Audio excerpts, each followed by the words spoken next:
Sam Seder. The destiny of America is always safer in the hands of the people than in the conference rooms of any elite. Sam Seder. They are unanimous in their hate for me, and I welcome their hatred. We must guard against the acquisition of unwarranted influence, whether sought or unsought, by the military-industrial complex. The Majority Report with Sam Seder. Ever get the feeling you've been cheated?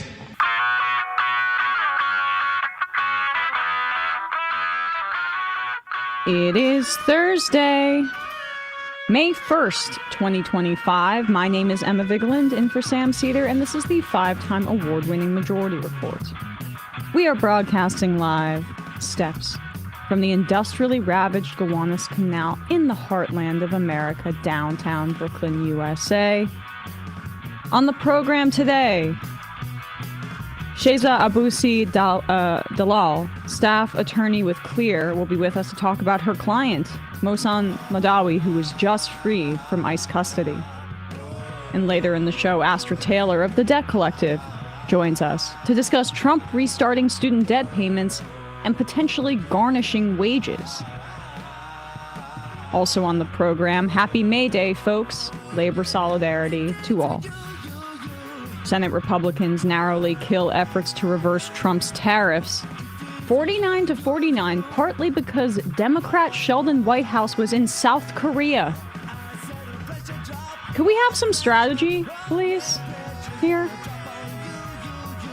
As shelves go empty, Trump kills a tariff exemption on Chinese goods for under $800 because of fentanyl or something. Republicans put Medicaid in their crosshairs in budget negotiations, as Trump claims they're not going to touch it. And by claims, I mean lies. AOC officially throws her hat back in the ring to lead the Oversight Committee, which is good. Democrat Sri Thanadar, his attempt to impeach Trump falls flat as it becomes clear that he didn't really think it through, didn't coordinate with Speaker Jeffries, and coincidentally announced it on the same day that a Justice Democrat announced that he was primarying him. Senator's odd, right? It's just such weird timing. This guy's also a total wacko. We'll probably talk about that race at another time. Israel's blockade of all food, water, and medical supplies into Gaza enters its 60th day. Rwanda indicates it would be happy to take Trump's kidnapped immigrants for a price. The U.S. reportedly reaches a deal to extract Ukraine's minerals in the midst of supposed peace talks with Russia, which makes me think that perhaps a negotiated peace is a little less likely because Trump gotten something out of Ukraine. Dozens of Venezuelan men held in Texas immigration jail under threat of being sent to CCOT spell out SOS with their bodies in the prison yard. Trump kills a new mortgage rescue program for veterans that has saved 20,000 vets from foreclosure. And lastly, the NIH ends its 30-year participation in a program that helped prevent babies from dying in their sleep. All this and more on today's Majority Report. Welcome to the show, everybody. It is an Majority Report Thursday. Good to be with you. Hello, Matt. Hello, Russ. Hello, audience. Excited to get this show on the road here.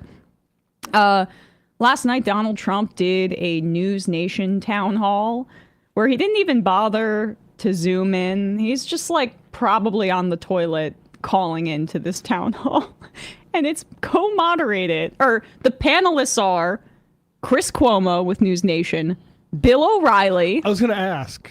Yeah. That's Bill O'Reilly, okay. Right, looking, very exfoliated with his loofah, which we all know that he's a huge fan of loofahs. And Stephen A. Smith, who, what is there to say? He makes me laugh, but that's about it. I apologize to the world for saying he should just do sports or politics after a couple of years ago he said Jokic isn't good in the post. So I apologize for cursing that into existence. You made this happen. Russ, you worked with Chris Cuomo. Yes, I did. Shout out to my boy. Do you think he was thrilled with the fact that this was like Trump couldn't even be bothered to show his face, that he's just calling in via phone? It's a long ride from CNN glory hosting town halls with presidents where they're actually in the studio to the phoner from the bathroom. You're not at CNN anymore? But he looks I think his face reflects put it up right here. His disappointment. You can just see, yep, this is where he's at now. This is his fall from grace. Don't worry, he's got maybe a little side gig this year helping his bro out. Yeah, with his mayoral campaign. Yeah, exactly. Nice to work for a place that doesn't care about conflicts like that. Yeah, must be nice. Or I guess that's where he upgraded. But putting that aside for a second, what they're talking about here is the current House Republican budget negotiations and just the budget negotiations in general. Basically, what's been happening is that because Trump wants this one big, beautiful bill and wants to extend the tax cuts from 2017 that disproportionately favored the rich, the Republicans have to come up with $880 billion in cuts that were directed to the Energy and Commerce Committee. The Energy and Commerce Committee oversees Medicaid. And that is the biggest area, tranche, if you will, where the Trump administration can cut from to meet their quotas for what they need to justify continuing to cut taxes on the rich. And they are going after specifically Medicaid. Medicaid expansion. Under the Affordable Care Act, 20 million more people were added to the Medicaid rolls than were on Medicaid previously.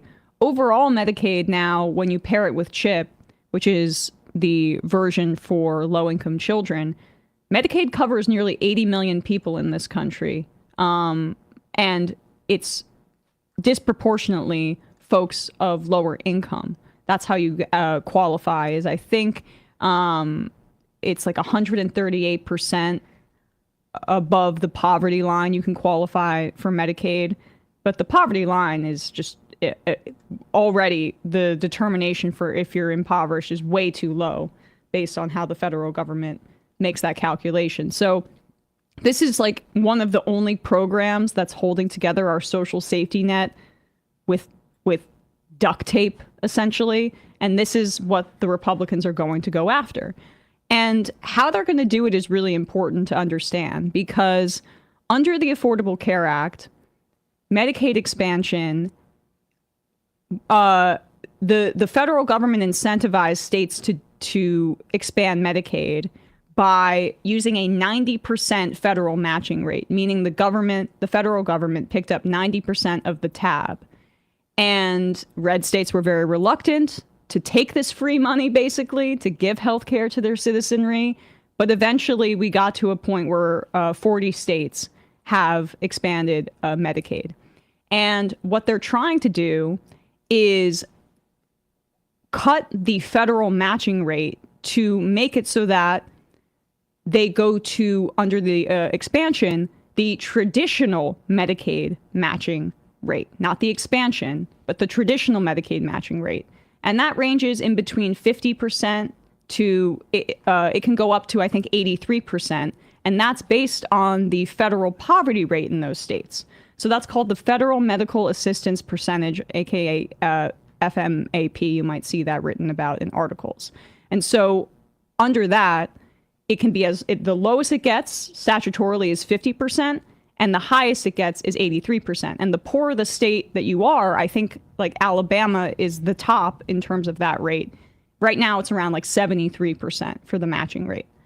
But if you cut the Medicaid expansion down to those levels, what happens is that there are at least 12 states that have trigger laws that basically would kill the Medicaid expansion if the federal matching rate dips below 90%. So this is a backdoor way for them to cut Medicaid, relying on these state laws, these trigger laws that say we can eliminate Medicaid if the federal we can eliminate Medicaid expansion if the federal matching rate dips below 90%. So they're claiming that they're not going to try to cut Medicaid as they're trying to cut Medicaid. And there's no better example of this kind of just craven lying than Donald Trump last night and what he said via phone call to News Nation. Hey, and a big chunk of it was from China.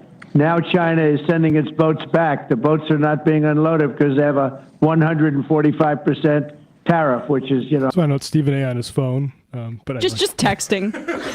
A record-setting type tariff, and they can't sell their product here. And because of that, think of it. If you're losing all of that money, maybe you're better off not doing business with them.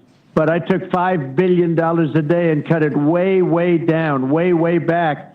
And I did that within a very short period of time. When do you think, though, it's going to turn around economically? Hold on. Yeah, no, it starts with Cuomo's question. I'm sorry if we have the incorrect time code here. It's at, I thought that was right, but maybe it's not. I sent, it's 11:04, not 1. That's where you were at? Okay, hold on one sec. We may have a different clip. Mm-hmm. I think that's what it is. Yeah. Okay, here's the link. I'm sending it now. So, scratch that, folks. But it is funny to see, yeah. Like, bring in the president of the United States. Who? Okay, and then 11:04. Yep, 11:04 here. Perfect. Thanks. Deal, but we're going to make it on our terms. Okay. Mr. President, it's got to be fair. Mr. President, in the upcoming budget negotiations, another point of uncertainty is what happens to entitlements. Whether or not waste, fraud, and abuse, I think everybody's in favor of seeing that identified and exposed, but that Social Security benefits or the adjustments or the application of it may be compromised, or Medicaid may be compromised in terms of who gets how much in benefits. Do you have a commitment for the American people in terms of how much you will protect those programs? We're not doing anything with entitlements. And if you look at Social Security, and by the way, I think I'm better to say this than anybody because I did nothing with entitlements that would hurt people for 4 years. I could have done that. If I was going to do that, I would have done it 5 years ago, 6 years ago, or 7 years ago. I'm not doing anything. The only thing is, you say don't talk about waste, fraud, and abuse. There is a lot of waste, fraud, and abuse. There are a lot of illegal aliens that are getting Medicaid that shouldn't be getting it. And nobody objects to taking people off Medicaid that aren't allowed to be there. But we are doing absolutely nothing to hurt Medicare, Medicaid, or Social Security. Nothing at all. Stephen A. Okay. So if you are undocumented, you can use Medicaid, I think, for emergency services. But we've gone through this over and over and over again, particularly about Social Security, which he has already harmed via whatever the Doge boys were doing, shutting down the offices, making it more difficult for older people to use their phone system. They reversed that, but still creating this insecurity with people's experience with Social Security. There were checks that were delayed because of the Doge groypers fiddling around in the Social Security office. And you guys had Martin O'Malley on yesterday. I wasn't able to listen to that interview, but I'd imagine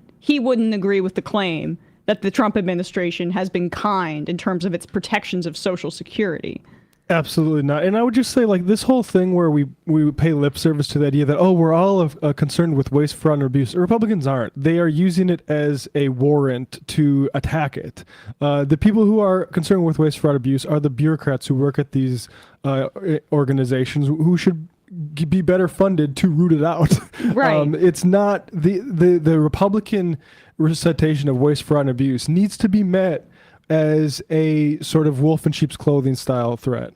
It's because they know that they can't cut Social Security via the legislative process, right? So Trump is relying on the fact that that was understood in his first term, right? He understood that it would be the third rail, and he didn't want to cut Social Security. He tried to cut the Affordable Care Act until John McCain gave the thumbs down. And what was the balance of Congress for his last 2 years in office? Like, didn't the Democrats have the House at least? Yes, right. So, but that was in his first 2 years, which is what he was attempting to do. He was going after, like you say, Obamacare. Yes, and so he does have that understanding that you can't, through the legislature, he's not going to have an easy time cutting Social Security. So he's doing it illegally on the back end. But Medicaid cuts, because that's for not a broad-based social program that everybody who is a citizen, by the way, is eligible for when they hit 65. That is such a popular program that they can't touch it. Republicans are going to go after programs that help the poor. And as I mentioned, they're going to do it in this sleazy way where they pretend that they're not, we're just tweaking the matching rate, understanding that in a dozen states across the country, that means that Medicaid just gets eliminated. Right. So I didn't do it last time, so trust me this time. Right. Here he is again, repeating this at his rally 2 days ago, celebrating his first 100 days, of being the most unpopular president in your first 100 days in the history of polling. Let's all get together and make some lemonade out of lemons. No tax on overtime. It's called the One Big Beautiful Bill, and it will be the biggest bill ever passed in our country's history. It will include the biggest tax cuts, regulation cuts, military supremacy, and just about everything else. We will cut more than $1 trillion in wasteful and unnecessary spending. And in the next fiscal year, it'll all be done. We're going to have something that you won't even believe. We will end inflation, slash prices. We've already ended inflation, raise wages, and give you the greatest economy in the history of the world. That's already happening. With our tax bill, the average family's take-home pay will be at least $5,000 more than it was just a couple of months ago. We will always protect Medicare and Social Security for our great seniors with no cuts, and we will defend Medicaid for those great people that are in need. House Republicans are working to invest more money in Medicaid than we spend today. The only thing we're going to cut is the corruption and the crooks that take advantage of some of the... There we go. Just, I know that we're used to the lying, but the unbelievable gall to say that you're not trying to cut Medicaid as the House Republicans are actively doing it, as it is foundational to their economic agenda going forward, is really just it's just something else.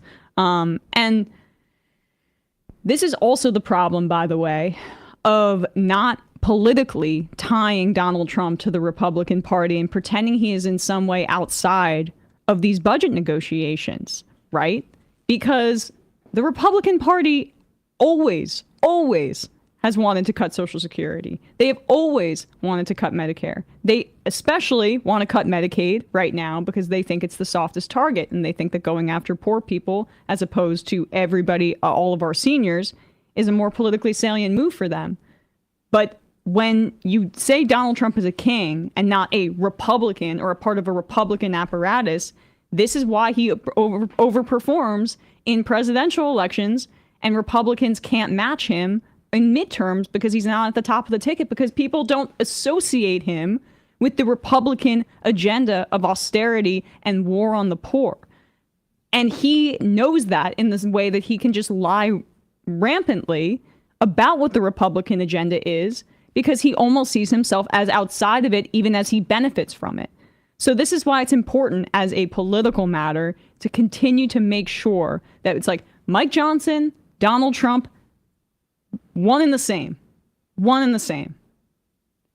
Because he gets away with this because of his ability to brazenly lie, and because, frankly, the Democrats give him the opportunity to do so. All right, folks. we are going to take a quick break in just a sec, but first a word from our sponsors. Delete Me is a product that I have been using really almost for like 10 years at this point, 8 years. I started using it when maybe more like 8 years when I started doing this kind of job, was on air, wanted to protect my personal information. And I was pleased to see when I joined the Majority Report that Delete Me was a sponsor. I can speak to how Delete Me makes it easy, quick, and safe to remove your personal data online at a time when surveillance and data breaches are common enough to make everyone vulnerable. Data brokers make a profit off your data. Your data is a commodity.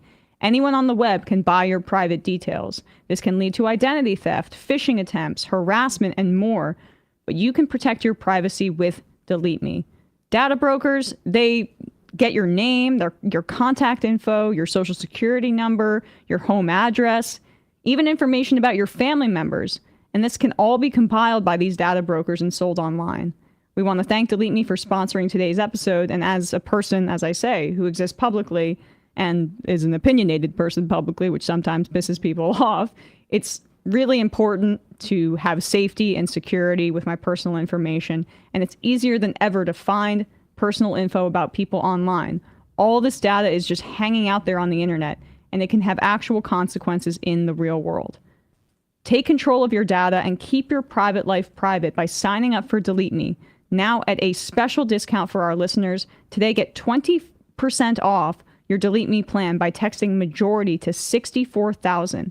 The only way to get 20% off is to text majority to 64,000. That's majority to 64000. Message and data rates may apply. Spring is springing. And the best way to celebrate all of this nice greenery is to get some greenery of your own. And not of the, other kind, but I was going to say, what is this? That sale's already passed. This is Fast Growing Trees.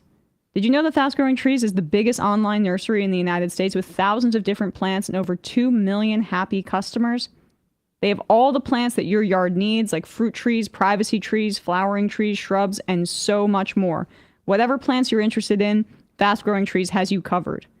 Find the perfect fit for your climate and space. Fast Growing Trees makes it easy to get your dream yard. Order online and get your plants delivered directly to your door in just a few days, without ever leaving your house.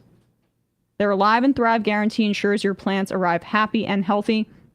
And it's also great because you don't have to drive around, pick up a tree, get dirt in your back seat, in your trunk. It comes right to your apartment, your house. I am not somebody that has a green thumb. I have struggled to keep plants alive previously, so I was a little bit skeptical. But when Fast Growing Trees became a sponsor, I ended up ordering a houseplant from them, and it is still alive to this day, incredibly. And that's in part because it's a miracle. What'd you say? It's a miracle. It's a miracle. But also because of all the information that they provide for you, so you can't even mess it up. Their 14-point quality checklist ensures you are getting the best quality plants possible. You can talk to a plant expert about your soil type, landscape design, how to take care of your plants, and everything else you may need. No green thumb required.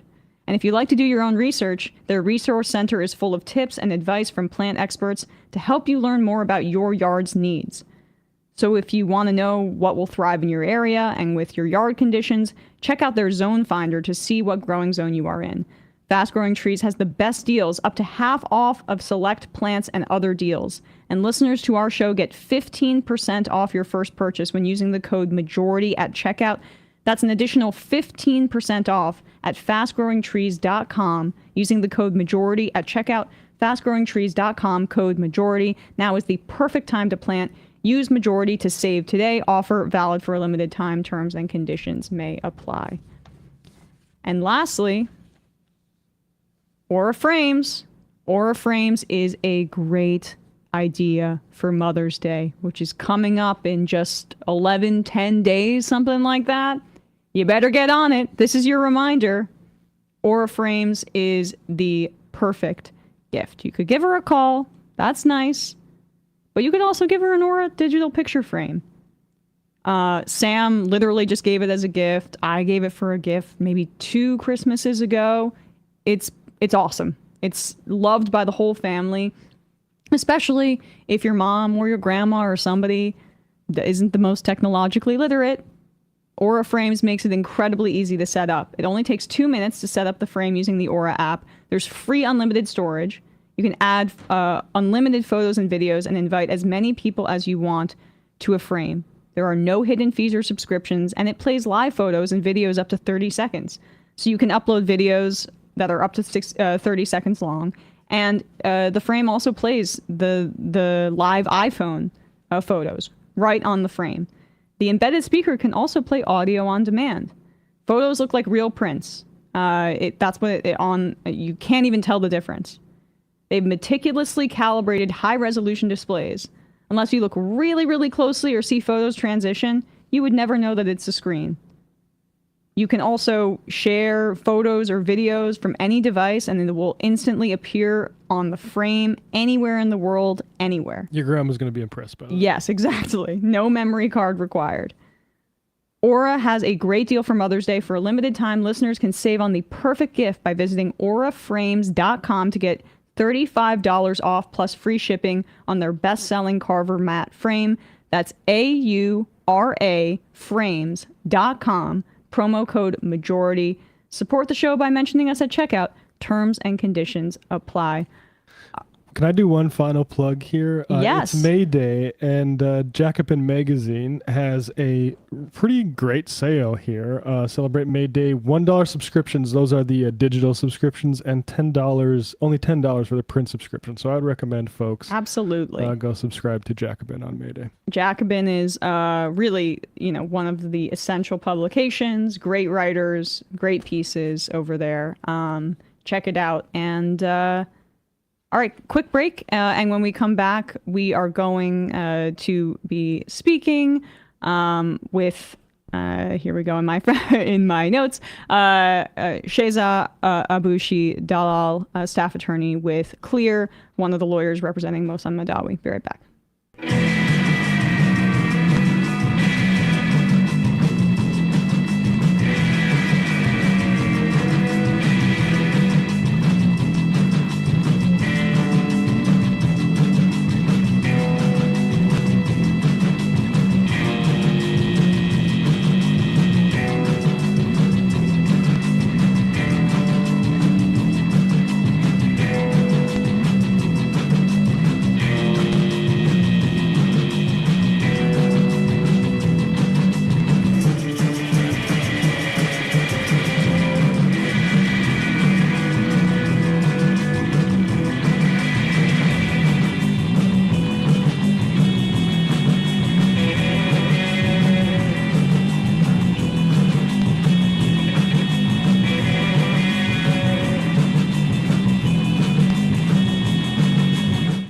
We are back, and we are joined now by Sheza Abushi Dalal, staff attorney with the Creating Law Enforcement Accountability and Responsibility Project, CLEAR. She is one of the lawyers for Mohsen Mahdawi, the Palestinian Columbia student and activist who was just released on bail yesterday from immigration detention. And you are also on Mahmoud Khalil's legal defense team. So thank you so much for coming on the show today.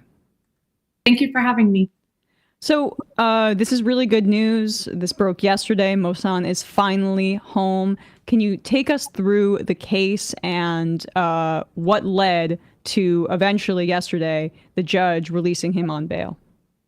Absolutely. So Mohsen Mahdawi is a Palestinian man. He grew up in a refugee camp in the West Bank, Palestine, and he came to the United States 10 years ago. His home for the majority of the past decade has been Vermont. He also is an undergraduate student at Columbia University and is actually slated to graduate in just a few weeks this month. And before, continuing on to a master's program at Columbia, which he now will be able to do because he'll be able to graduate because he's been released. And so he has been very active lending his voice to calls around the country to end the genocide in Gaza, and for the rights and lives of Palestinians, and has been active in doing that on Columbia University's campus, where he's an undergraduate student. And as a result of that activism, he became the victim of a really brutal doxing campaign that escalated over the course of the past few months. And so alongside Mahmoud Khalil and many other people had doxing organizations like Bitar USA and Canary Mission calling for his deportation, and harassing him and sending threats online, and calling for others to do the same. And so he knew that he was under threat from actors like that. And when he saw that other advocates for Palestinian lives, like Mahmoud Khalil and then Rumaysa Ozturk and Badr Kansouri, were being abducted in broad daylight, or from the entrances of their homes in early March, he was on alert about the potential danger that he might be targeted also for his First Amendment protected activity. And then in March, he received a notice. So the other thing to know is that Mohsen is a legal permanent resident, and he has been a legal permanent resident for many years, and he is at the final stage of the process to become a citizen. And so in late March, he received an interview notice scheduling him for a naturalization interview at a USCIS office in Burlington, Vermont. And he went to that interview, and in the final moments of the interview, after he had completed it, he was abducted by Department of Homeland Security agents. And they attempted to whisk him away to Louisiana, and their plan to take him away from his community and from his home was thwarted, because his legal counsel filed a habeas petition in federal court in Vermont before they had the opportunity to remove him. And they were not able to put him on the flight to Vermont. And so he has been in Vermont ICE detention since. And so yesterday it would have been, I believe, 10 days of detention. And yesterday, the District of Vermont, a federal court heard him on his motion to be released on bail throughout the pendency of his federal court litigation, and he won. He was released.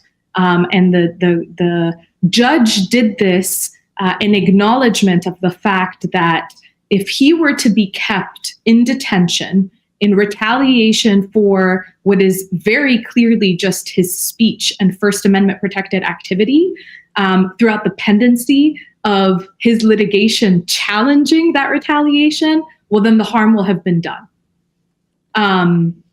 And released him in an effort to restore people around the country's faith in First Amendment rights, and also in order to allow Mohsen to be out practicing his right to free speech, advocating for Palestinian lives, finishing his studies, which he has worked so hard towards. And so it's a huge victory for Mohsen. It's a victory for the principles that are being litigated in this federal court and a number of other federal courts around the country right now. Does Mohsen have an inkling or a feeling that that immigration appointment might have been a way for the federal government to lure him to a place where they could potentially arrest him, or is that still kind of just being litigated in court? Did he have an inkling when he went to his naturalization interview? Yes. Of course, he was scared about the possibility. Right. Because he received the notice in late March. He was seeing his peers being targeted by the Trump administration for exactly the type of speech for Palestinian lives that he had engaged in. He was seeing calls by, again, doxing organizations like Bitar USA for his deportation, even making allegations around, claims that the Trump administration had represented to them that he was next and they'd secured his targeting. And so I think he was fearful about that, but also hopeful that, he had, as far as he's concerned, he's been a legal permanent resident for many years. This is the last stage of the process. He is committed to becoming a United States citizen, and went to the appointment. I think it's also important to note, he had spent weeks living in fear. Right. And I think it's a testament to exactly the power of the unconstitutional targeting that we're seeing from the Trump administration right now. The ability to make people around the country fearful that they too are going to be abducted if they show up to an immigration interview, if they write an op-ed, if they deliver a speech, if they post any sort of social media post that advocates for the dignity and lives and freedom of people in Palestine or elsewhere, if it doesn't comport perfectly with the Trump administration's perspectives and top-line policies.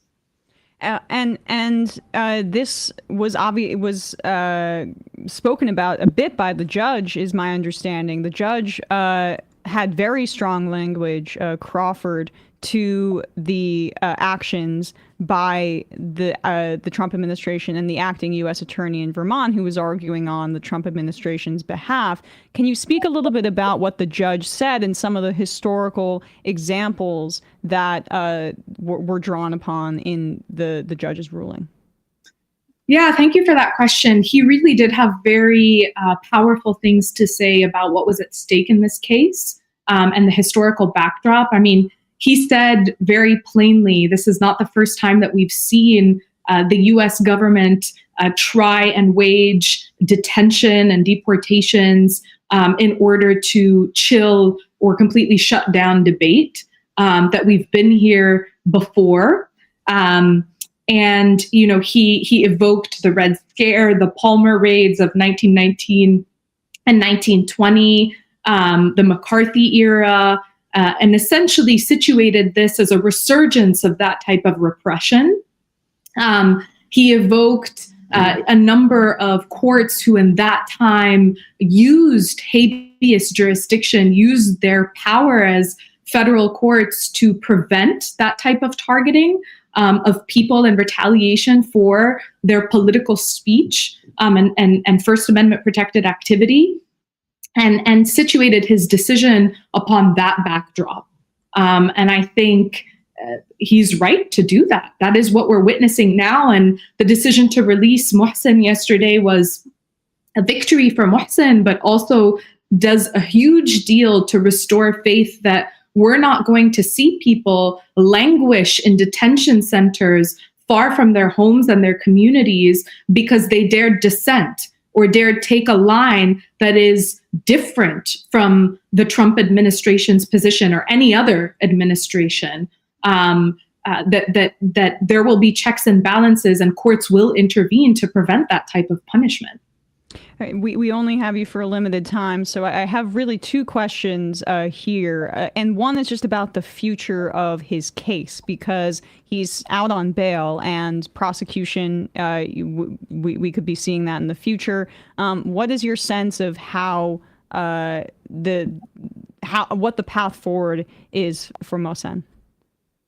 I mean, he has not at all at one point been charged with any kind of crime. Right? That's not what we're dealing with here. And so he's out on bail now, and he still is in federal court asking for the court to vindicate his constitutional rights, and that battle continues and will continue to completion. And I just want to say the absurdity of being out on bail without a charge. I mean, this is unbelievable. It absolutely is unbelievable and underlies so much of what is unjust about what is happening to him, and not just him, but Mahmoud Khalil, Rumaisa Ozturk, Badr Khan Suri, Liqa Kordia. She's not in detention, but Yunso Chung.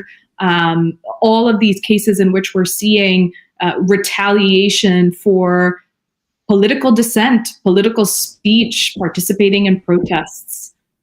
So he is, seeking to have his constitutional rights vindicated and to challenge this retaliatory practice. That case continues. in federal court. And that's what we have to look forward to and what we'll be battling ahead in court. And lastly, the arguments that you made to help free Mohsen, can those be applied to other cases? I mentioned that you also represent Mahmoud Khalil, who remains in ICE custody in Louisiana. Do you feel that this gives you and your legal team a roadmap here to work with trying to free some of the people you named, just including Mahmoud? Yeah, the through line between all of these cases is these are people who, like Mohsen, are being targeted, and the administration is making no secret of this, are being targeted for their speech and for their organizing. And many of the people that I listed just a few moments ago also have motions requesting their release on bail in front of the federal courts that they are in, and are waiting for those motions to be decided on and even heard. And, because they are sitting in detention as part of a plan to punish for their First Amendment protected speech, they too should be released. And the crux of it is that in their case, and writ large, when it comes to people's faith in the First Amendment and the protections that it extends, the damage will be done if they continue to languish in detention while their cases are heard. Shaza Abushi Dalal, thank you so much for your time today. Really appreciate it, and thanks for coming on and for all your work helping free these people who are being persecuted for protesting genocide. So thank you. Thank you for having me, and we hope to see them all free. Absolutely. All right, quick break, and when we come back, we'll be talking to Astra Taylor.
We are back, and we are joined now by friend of the show, Astra Taylor, documentary filmmaker, writer, co-founder of the Debt Collective. Astra, thanks so much for coming on the show today. Oh my God, thanks for having me. So we were talking in the break about the budget negotiations, the Republicans, and I opened the show speaking about Medicaid cuts, but education is getting a little bit less attention. Astra, what are some of the more insidious ways that the Republicans are targeting education in the proposals for the budget bill? Yeah, well, what they want to do is inflate the supposed savings from decimating public higher education and decimating student loan not just student loan cancellation, but even the provision of subsidized student loans so that they can, of course, fund Republican tax cuts. So it's definitely gotten less attention. I think folks are rightly paying attention to potential cuts to Social Security, Medicaid, Medicare, essential services, but higher education is on the chopping block. What we've got right now is the bill that the House Education and Workforce Committee has approved. So, different committees do their dirty work and then cram it all into reconciliation, in depending on what the Senate has proposed. And so what we're seeing, to just give a broad overview, is pretty apocalyptic for education as we know it. In this sense, it's kind of, another prong attacking higher ed, along with the attacks on research funding, along with the attacks on campus protests. So we're seeing a total unleashing of the for-profit college sector, getting rid of the basic regulations, getting rid of rules that, for example, let students who were defrauded apply for student loan relief. What we're seeing is things like caps on the availability of student loans on the end of subsidized student lending. So that's the kind of federal student loan you can get where, while you're in college, interest doesn't accrue. We are seeing also, under the auspice of accountability, strange formulas that would essentially impose fines on universities when in cases where the graduating students cannot pay their debts. So this is all just part of a broader project that is aimed at ending education as a public and democratic good. So there's a lot of nitty-gritty detail we could go into here, but the point is that it's really bad. Let's go into a little bit of that, and then I also want to talk, of course, about next week. But what does it look like for them to shrink the student loan payment system on the federal level? What is that? That's how they're framing it, but what does that mean in practice? Yeah. I mean, this is an interesting position for someone like me to be in, right? I have been organizing with the Debt Collective, which is a union for debtors, fighting for student loan cancellation. And now we're in a position, I was saying before the election, we're not going to be talking about abolishing student loans once Donald Trump's elected. We're going to be talking about abolishing the Department of Ed, abolishing public education. And the thing is, it's always been a problematic system, but essentially we've enabled, working class, middle class people to access higher education through student loans. And when access to those loans are taken away, working class and middle class people are not going to be able to afford college, or they are going to be pushed into the private lending market, right?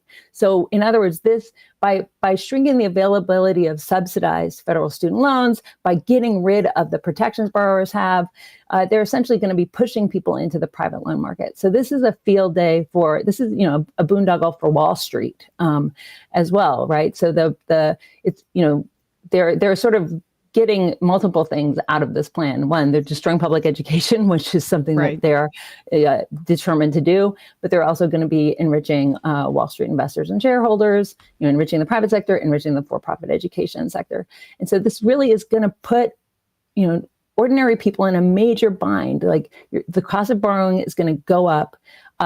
Some estimates show that once these, part of it is also rolling back and diminishing current income-driven repayment programs, that the average borrower will, pay $3,000 more a year. A borrower with a family will pay $5,000 more a year. So this is about squeezing working people, pushing them out of education, pushing them into the hands of profiteers.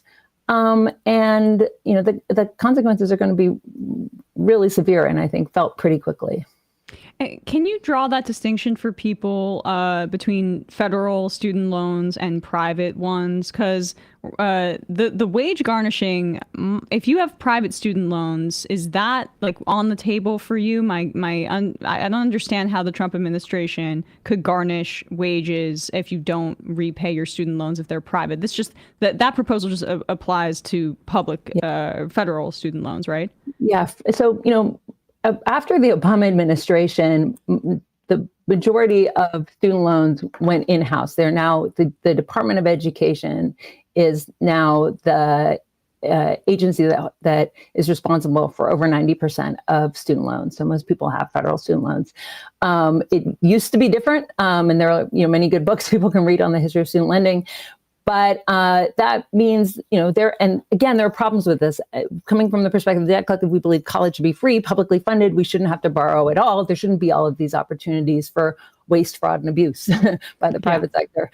So when you have a federal student loan, the government has sort of incredible powers of collection. So this is, you're alluding to the fact that the Trump administration just, made a lot of noise over the fact that, a big to-do about the fact that they're going to start collecting on student loan holders who are in default. So 5 million people have defaulted on their student loans. I defaulted on my student loans back in the day. I've been there. I was just after the Great Recession when I defaulted. We are about to enter a recession, so you can actually bet that lots more people are going to be entering default, especially with their payments rising.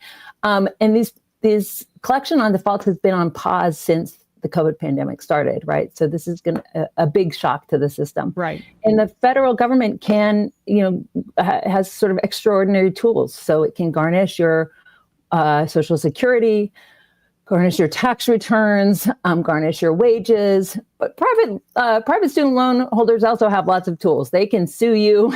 They can, issue default judgments and issue judgments against you. So, the debt collectors, whether the debt collector is a private loan holder or the federal government, they have very punitive tactics that they can use. They can also just destroy your credit score, which can make it harder to get a job, make it harder to get housing, make it harder or impossible to get a mortgage. So it can cause the overall cost of borrowing to rise. So we're going to see a lot of pain in the coming months. And I think I just want to zero in on that word punitive. This whole thing it's not about economics. It's not about education. This is about profit and punishment. It's about social control, right? It's about handing education over to profiteers, but also disciplining people, pushing people into certain fields of study, or not studying at all, pushing people into certain jobs, making it harder to work in the public sector, making it harder to study, non-vocational subjects. This really isn't, this is not about accountability. This is not about budget responsibility. This really is about a right-wing agenda of disempowering ordinary people and increasing inequality on every level. But you can see that also in the Republicans are trying to shuttle people towards the private student loan system. You can also view student debt as a way to push people into the private sector. I mean, he's the privatization president, and that's what DOGE is trying to do, right? It's a war on public service and trying to get these people into the public sector, or the private sector rather, which is the only thing they see as valuable because it's making profit. And that's what student debt does. It makes people say you want to be a lawyer, right? I mean, and you have to take on hundreds of thousands of dollars in student debt. You are much more likely to go work for a white shoe law firm than you are to become a public defender or work as an immigration lawyer or something like that, because you got to pay back hundreds of thousands of dollars in debt. And that's what they represent as the right-wing populists, I've been told, like Josh Hawley or whatever. But that's their vision. 100%. I mean, you said it so right, Emma. It's, and this isn't something Trump invented, right? This is something that has been happening under both Democratic and Republican administrations. And the Democrats really bought this idea that, the way to middle class prosperity, the way to a decent life was not to, address the sort of economy directly by increasing rates of unionization or raising the minimum wage and providing a livable wage or doing a federal jobs guarantee, right? They were like, we're going to do education via debt, right? Right. Not publicly funding it. And so they kind of set the stage for this. And that's one of the ironies of this moment, again, is that when you read through this bill that they're proposing, it's like, well, student debt is such a big problem. So we're going to have to discipline the schools that are creating it by defunding it and enabling Wall Street, to lend to people. So there's and this is why the solution is so clear. The solution is to go back to the model of publicly funding higher education, just like we need to go back to the model of publicly funding healthcare and other essential social services, so that we're not, the details of this bill, there's all these formulas and all of this, BS math trying to justify these tax cuts. But the reality is, again, it's about profit and power. It's about social control and not, as you said, not preventing people from going into public service, preventing people from just exercising their curiosity, from destroying research and education. So we need to not get too lost in the weeds and remember the bigger picture, the bigger right-wing agenda that's at play here, and also how the Democratic sort of neoliberal approach to education as mere career training, right, has gotten us to this point. And this is why debt jubilee is something that is enormously important and has many, many historical examples. And, it's because someone made this point on social media and responding to me, and I don't have it in front of me, so I can't give them credit, but debt adds no value to society, so it eventually eats itself. And there eventually has to be some sort of jubilee, but it's a question of how much pain people experience to get to that particular point. And obviously, you're a debt striker. You are leading a movement of debt strikers. But should people begin to be concerned in this kind of after May 5th, when it appears that the Trump administration is going to start these forced collections on loans that are in default, and they are threatening to garnish people's wages if the payments do not resume? Yeah, well, I guess I would say that you can't get blood from a stone. People are in default because they don't have money to pay. And I speak as someone who was in that situation. So with, the payments rising as they're, as these borrower protections are removed and income-driven repayment plans are removed, and, PSLF, which is public service loan forgiveness, comes under attack, more and more people are going to be defaulting. And so at the Debt Collective, what we say is, a default is a kind of debt strike, right? You can't pay, but also you shouldn't pay because this debt is immoral, because it's the product of policy decisions that are rigged for the 1%. So, we invite people into our movement. I do think on this reconciliation bill, we shouldn't act like the fight is lost already. We recommend that people call their representatives and that they make as much noise about the education provisions as we're making about the healthcare provisions and Social Security, because this stuff, I think if more people know about it, it's deeply unpopular, right? This is not just about student borrowers today getting screwed. It's about people's kids. It's about people's grandkids, and the fact that they're essentially trying to push working class and middle class people out of education. And so I think, there is power always in a movement. And, what we have to do, I think the eternal optimism of an organizer is, out of this crap, out of this horrible situation, we have to turn that into, we have to radicalize people, because this is showing the things we've been saying all along, which is that debt is about power, that debt is, none of this, nobody believes that, I think if you read this, nobody believes that, again, this is about economic well-being or this is about education and making education better. This is really just a big old money and power grab. So, let's out of these ashes, let's build up, let's remake the higher education system and fight for something better instead of these piecemeal reforms that we've been fed the last 2, 3, 4 decades. Exactly. And, I think your work has been essential in getting even the Biden administration to listen and pursuing some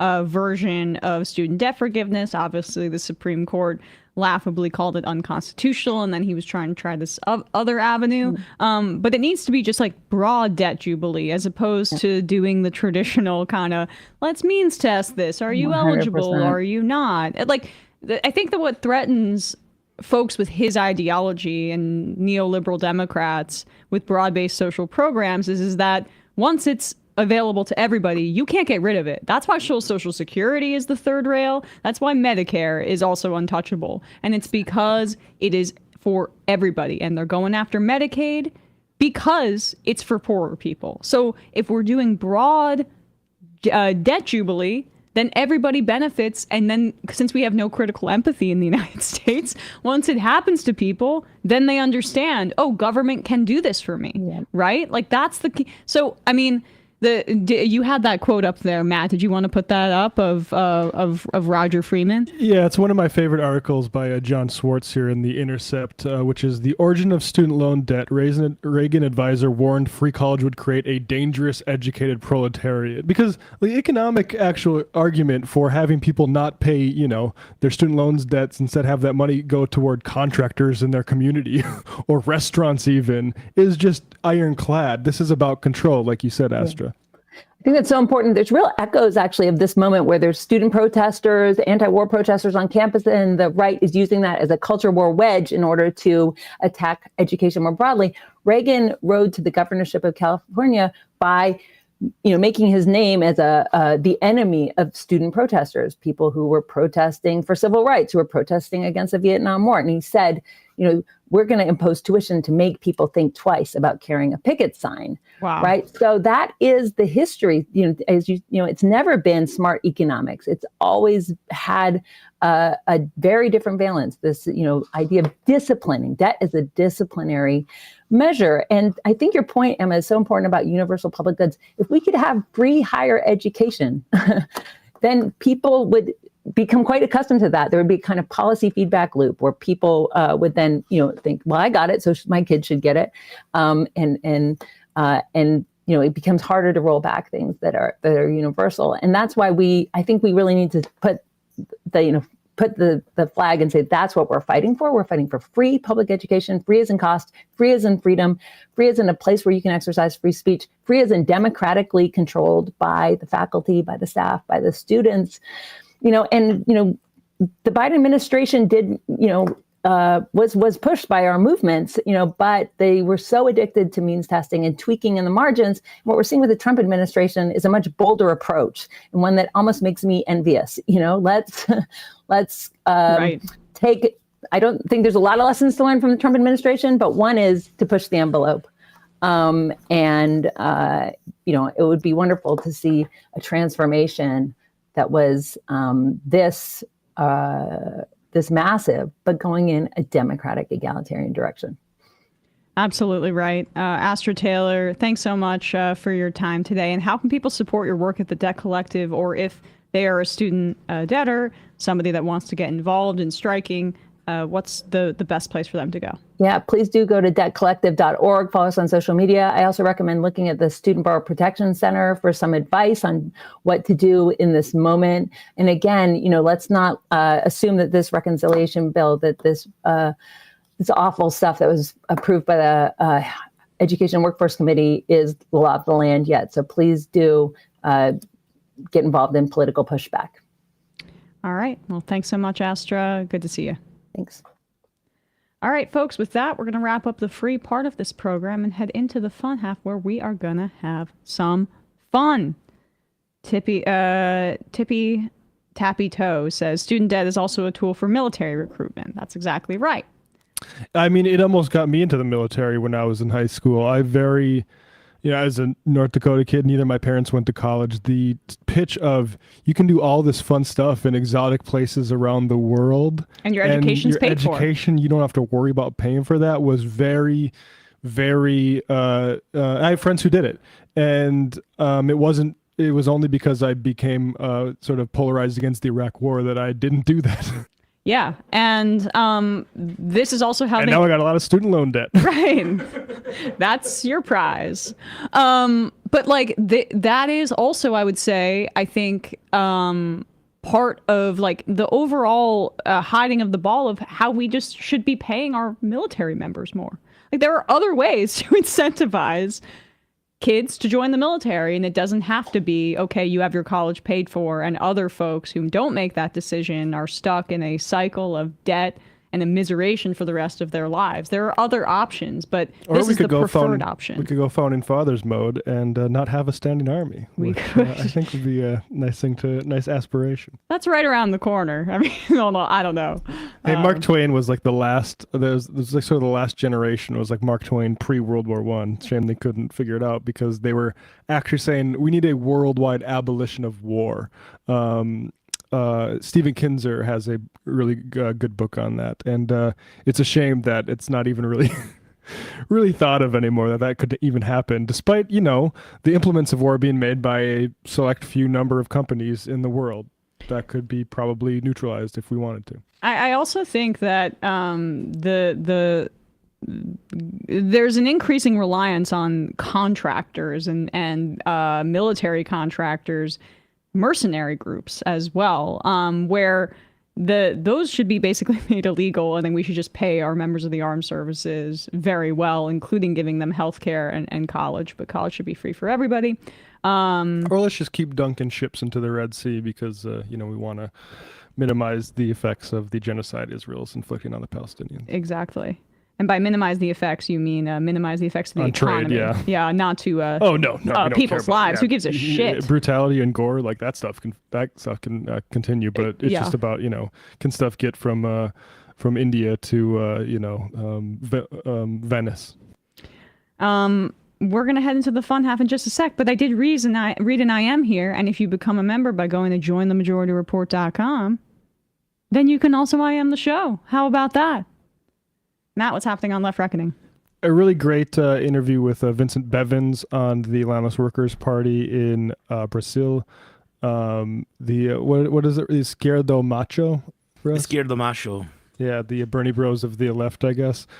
Check that out. Vincent's a great author, and it's nice to talk to him about a work that doesn't sort of put you in an existential, morbid fear of the apocalypse like the Jakarta Method does. Yeah. Really great talk. One of the cool things about this job is being able to talk to journalists like Vincent. So check that out. And patreon.com/Left Reckoning, Thomas Kennedy talking about DeSantis's wife scandal and what's going on with immigration in Florida.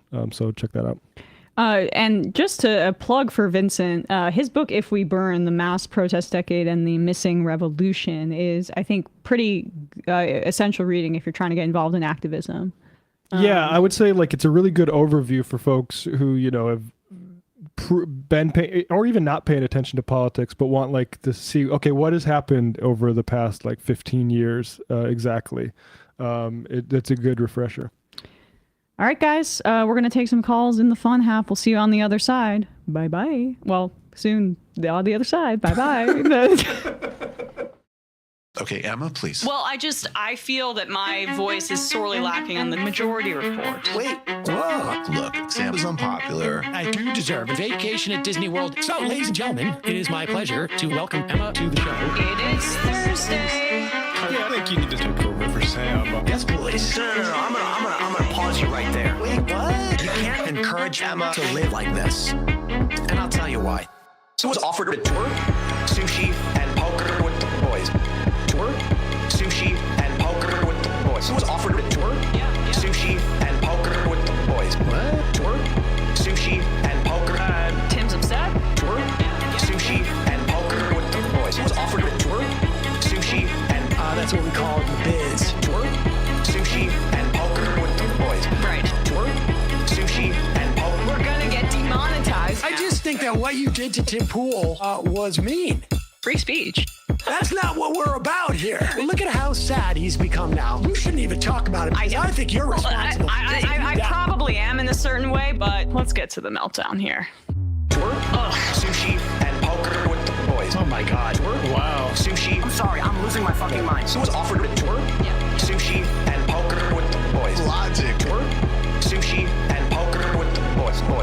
Tour. I think I'm like a little kid. I think I'm like a little kid. I think I'm like a kid. Tour. I think I'm like a little kid. I think I'm like a little kid. Had this debate 7,000 times. A little kid. I think I'm like a little kid. I think I'm like a kid. Tour. I'm losing my fucking mind. Some people just don't understand. So I'm not trying to be a dick right now, but I absolutely think the U.S. should be providing me with a wife and kids. That's not what we're talking about here. Okay, all right. is not a fun job. Tour? That's a real thing. That's a real thing. Real thing. Willy Wonka tour? That's a real thing. That's a real thing. Real thing. What's that offered a tour? That's a real thing. That's a real thing. Real thing. That's a tour. A real thing. That's a real thing. Real thing. What's that offered a tour? Ladies and gentlemen, Joe Rogan has done it again. That offered a tour? That's a real thing. That's a poker with the boys. I think he might be blowing it out of proportion. Real thing. That's a poker with the boys. That offered a tour? That's a real thing. That's a poker. Let's go, Joey. Tour? Sushi and poker with the boys. Take it easy, Tim. Tour? Sushi and poker. Things have really gotten out of hand. Sushi and poker with the boys. Delusional. Tour? Deluded. Sushi. You don't have a clue as to what's going on. Live YouTube. Sam has like the weight of the world on his shoulders. Sam doesn't want to do this show anymore. It was so much easier when the Majority Report was just you. You were happy. Let's change the subject. Rangers and Knicks are doing great. Now shut up. You don't want people saying reckless things on your program. That's now, one of the most difficult parts about this show. This is a pro-killing podcast. I'm thinking maybe it's time we bury the hatchet. Left is best. Trump Violet Tour. Don't be foolish and don't fucking tweet at me and don't bitch. The way Emma has cucked all of these people, love it. That's where my heart is, so I wrote my honors thesis about it. Oh, Sorry, she wrote an honest thesis. I guess I should hand the main mic to you now. You want to go right of me on foreign policy. We already fund Israel, dude. Are you against that? That's a tougher question I have an answer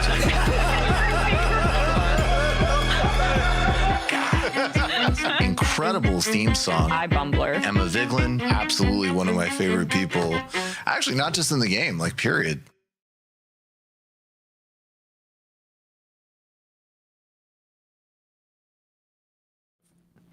We are back, folks. Matt is finding a way to call into the phones. Sam has 3 different mouses and 4 it's very difficult to figure out. War on Santa says, as Emma gains more life experience, it positively affects her worldview. Note today she expanded her vision beyond student debt forgiveness to call for a broad debt jubilee, just as she completes preparations for her own wedding. Yeah, you know, definitely got finances on the mind. I would love, oh my god, if my credit card debt was that stuff's sticky. You're like, oh, I was good this month. Oh, I finished paying my student loan last year after 12 and a half years. Hey, congratulations. Yeah, and I still think they should cancel everyone else's. Yes. Well, you don't think everybody should suffer in the way that you did? No, I don't be that way. Okay, cool. Well, that means you're not a boomer. Did we call into the phones? The trackpad is dead. Oh, okay. Sam's mouse is dead, so we can't get into the phone system. We're figuring it out, folks. Keep reading some IMs. Andrew from DC, that Emma Majority song is so dope. I just noticed that in the background you can slightly hear Emma saying, it's Thursday. There's layers to this thing. Also, not sure if Brandon and Binder are joining us. We will see. But it might just be us.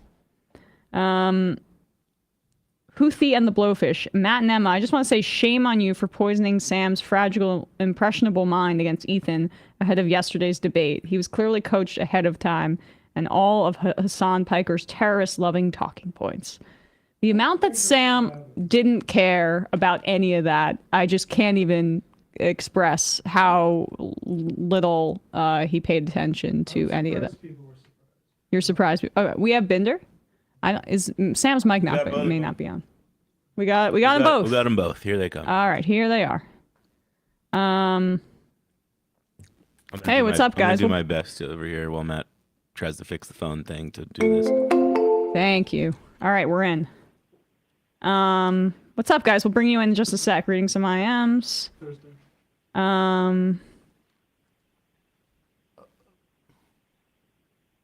Crotchy, Emma, watch me do a kickflip. What you do here? Let me see. Tim from Boston, what will Netanyahu et al. Do if Trump starts putting anti-Zionist Jewish Americans in camps? Whose side will Netanyahu be on? Serious question. Oh, you know what? Already know the answer. Yeah. You already know the answer. I mean, Colombia isn't even on the side of Jewish kids that were protesting the genocide. They banned Jewish Voice for Peace for anti-Semitism. the month after October 7th. How many of them are going to mention this Jewish woman in Brooklyn? Do we have that on the sheet actually? Those We'll get to that. Yeah. How many people is Jake Tapper going to do a story on that? No. Don't hold your breath. Yeah. They don't care. It's not about Jews. It's about Israel. Yep. What's up, guys? How you doing? Hey, it was good to see you in person last week, Brandon. What's happening on the discourse? Well, unfortunately, I haven't been good about streaming for the past week because it was my grandmother's birthday, and I've been, celebrating happy with her. birthday. She turned the big Excuses, Brandon. I know, right? Excuses, but it turned a big 8-0. But we will be getting back on the horse this week. If you didn't watch the last stream, though, I really recommend it because we had a great time watching some conspiracy theory stuff. But yeah, we should be back this weekend. So go over to the Discourse with Brandon Sutton on YouTube or Twitch and, be there first. All right. Check it out, guys. Binder, what's happening on your shows? Sure. Last night on my live stream at youtube.com/Matt Binder, I did a live watch with of Sam Seder talking with Ethan Klein. I thought I saw everyone talking about it. Very rarely do these events happen on the day that I stream, so it just made sense. Check it out, youtube.com/Matt Binder. It was interesting to say the least. Definitely. Who? The H3 guy. Oh no, I meant the Sam guy. Well, who's that? Oh yeah. Right, yeah. No. All right, we'll check that out. Some Hassan wannabe. Exactly. All right, opening up the phone line 646-257-3920. Yeah, let's just have fun right off the bat here. I'm in the mood for this kind of thing. What number is here it is. Mark Zuckerberg went on to a podcast or a YouTube channel. It's called for Darwakesh Patel. I don't know who this guy is, but this clip is circulating on social media. He's talking about Meta's latest ventures and how they're trying to create basically personalized AI friends. And I want you to hear this man pitch this to you to see if this sounds like a product or a lifestyle that you would be interested in. But if you think that something someone is doing is bad and they think it's really valuable, most of the time in my experience, they're right and you're wrong, and you just haven't come up with the framework yet for understanding why the thing that you're doing is valuable and helpful in their life.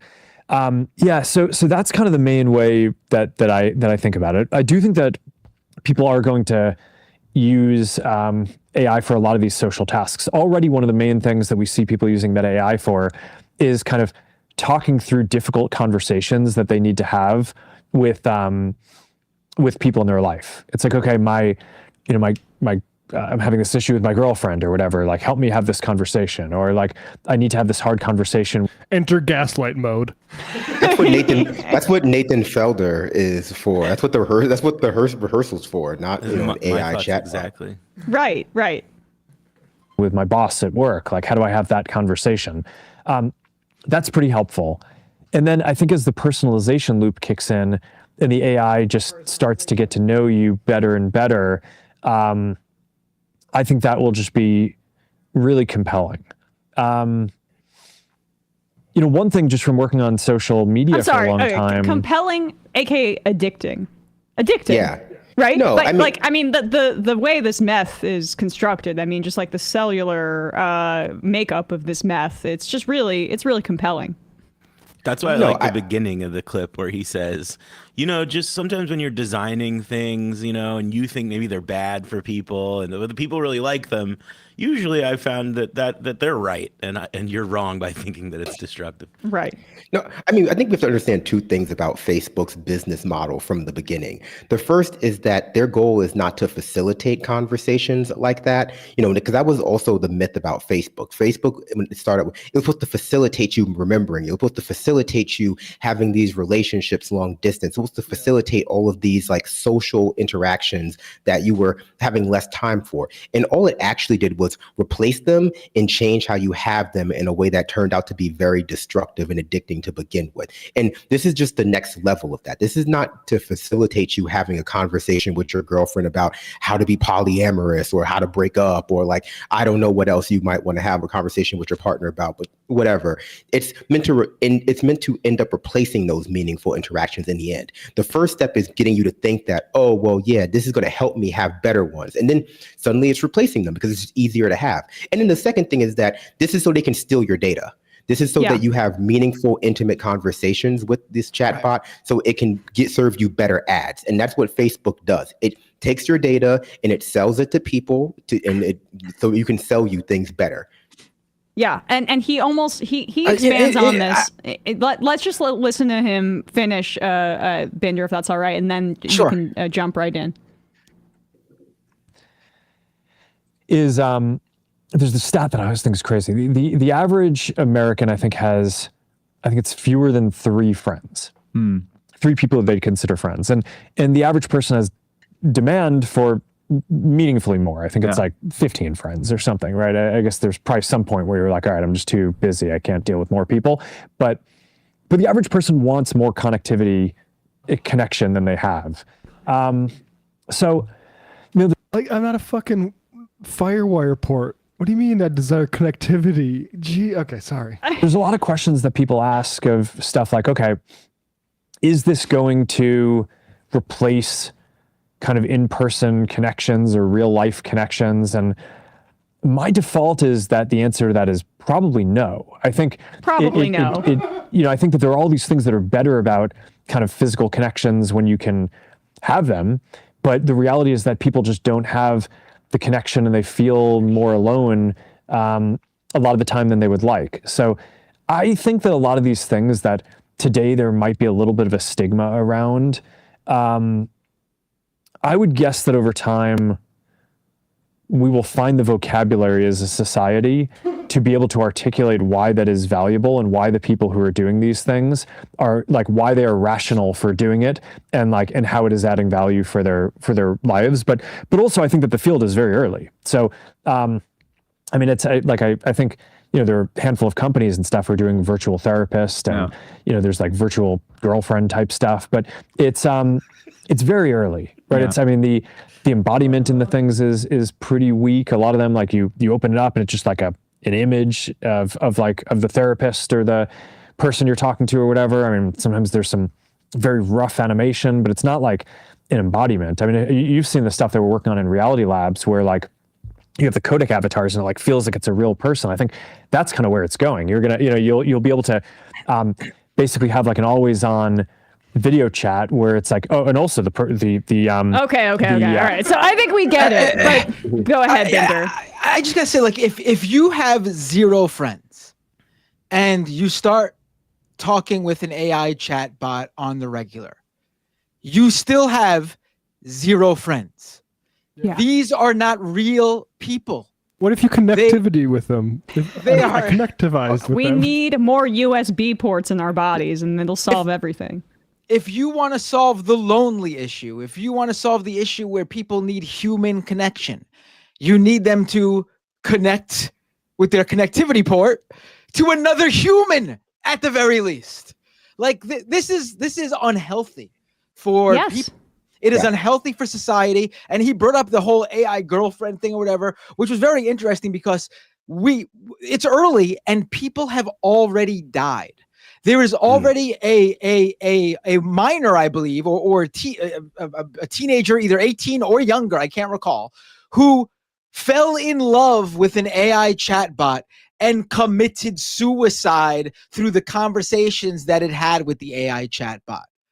This is already causing harm to people, and it is not solving any of the issues that supposedly it's supposed to solve. This is the plot, by the way, of Spike Jonze's movie Her that came out, I don't know, 15 years ago, where people fell in love with like the AI Scarlett Johansson, Joaquin Phoenix did. But yeah, just putting that aside for a second, like this was, but that was viewed as in essence dystopian. And spoiler alert, he's more in favor of human connection by the end of the film, because when Zuckerberg says the average person has 3 friends, he doesn't expand. He kind of ends that thought and then brings it back to the product that he's proposing. Yeah. His answer is to socialize, yes, and use our product more. And we're already seeing versions of this kind of antisocial malady in our society currently. And you see it really, I think, right now in online manosphere misogynistic circles, right? Where it's like this building off of the pickup artist thing, where they give you all of these rules to socialize with women. But the rules in and of themselves, yes, are often very right-wing and focused on women and men and their traits basically as being immutable, and segmenting that, which gets in the way of human connection and creating all these rules. Then these guys go out into society. They use these tips on social interaction to deal with women. And a lot of women, if you're a more modern woman and you value your independence, they're not going to be interested in that. So then these men start to feel bad. And what do they go? They go back to the forums. They go back to pay more for this manosphere influencer, this pickup artist. And it creates this cycle of lacking of socialization that manifests into rank misogyny and sometimes literal violence. And like, this has also been a part of some just 4chan of all alt-right communities as well, where it's loneliness that feeds upon itself, and you're constantly being sold a solution because there is an addictive quality to your phone.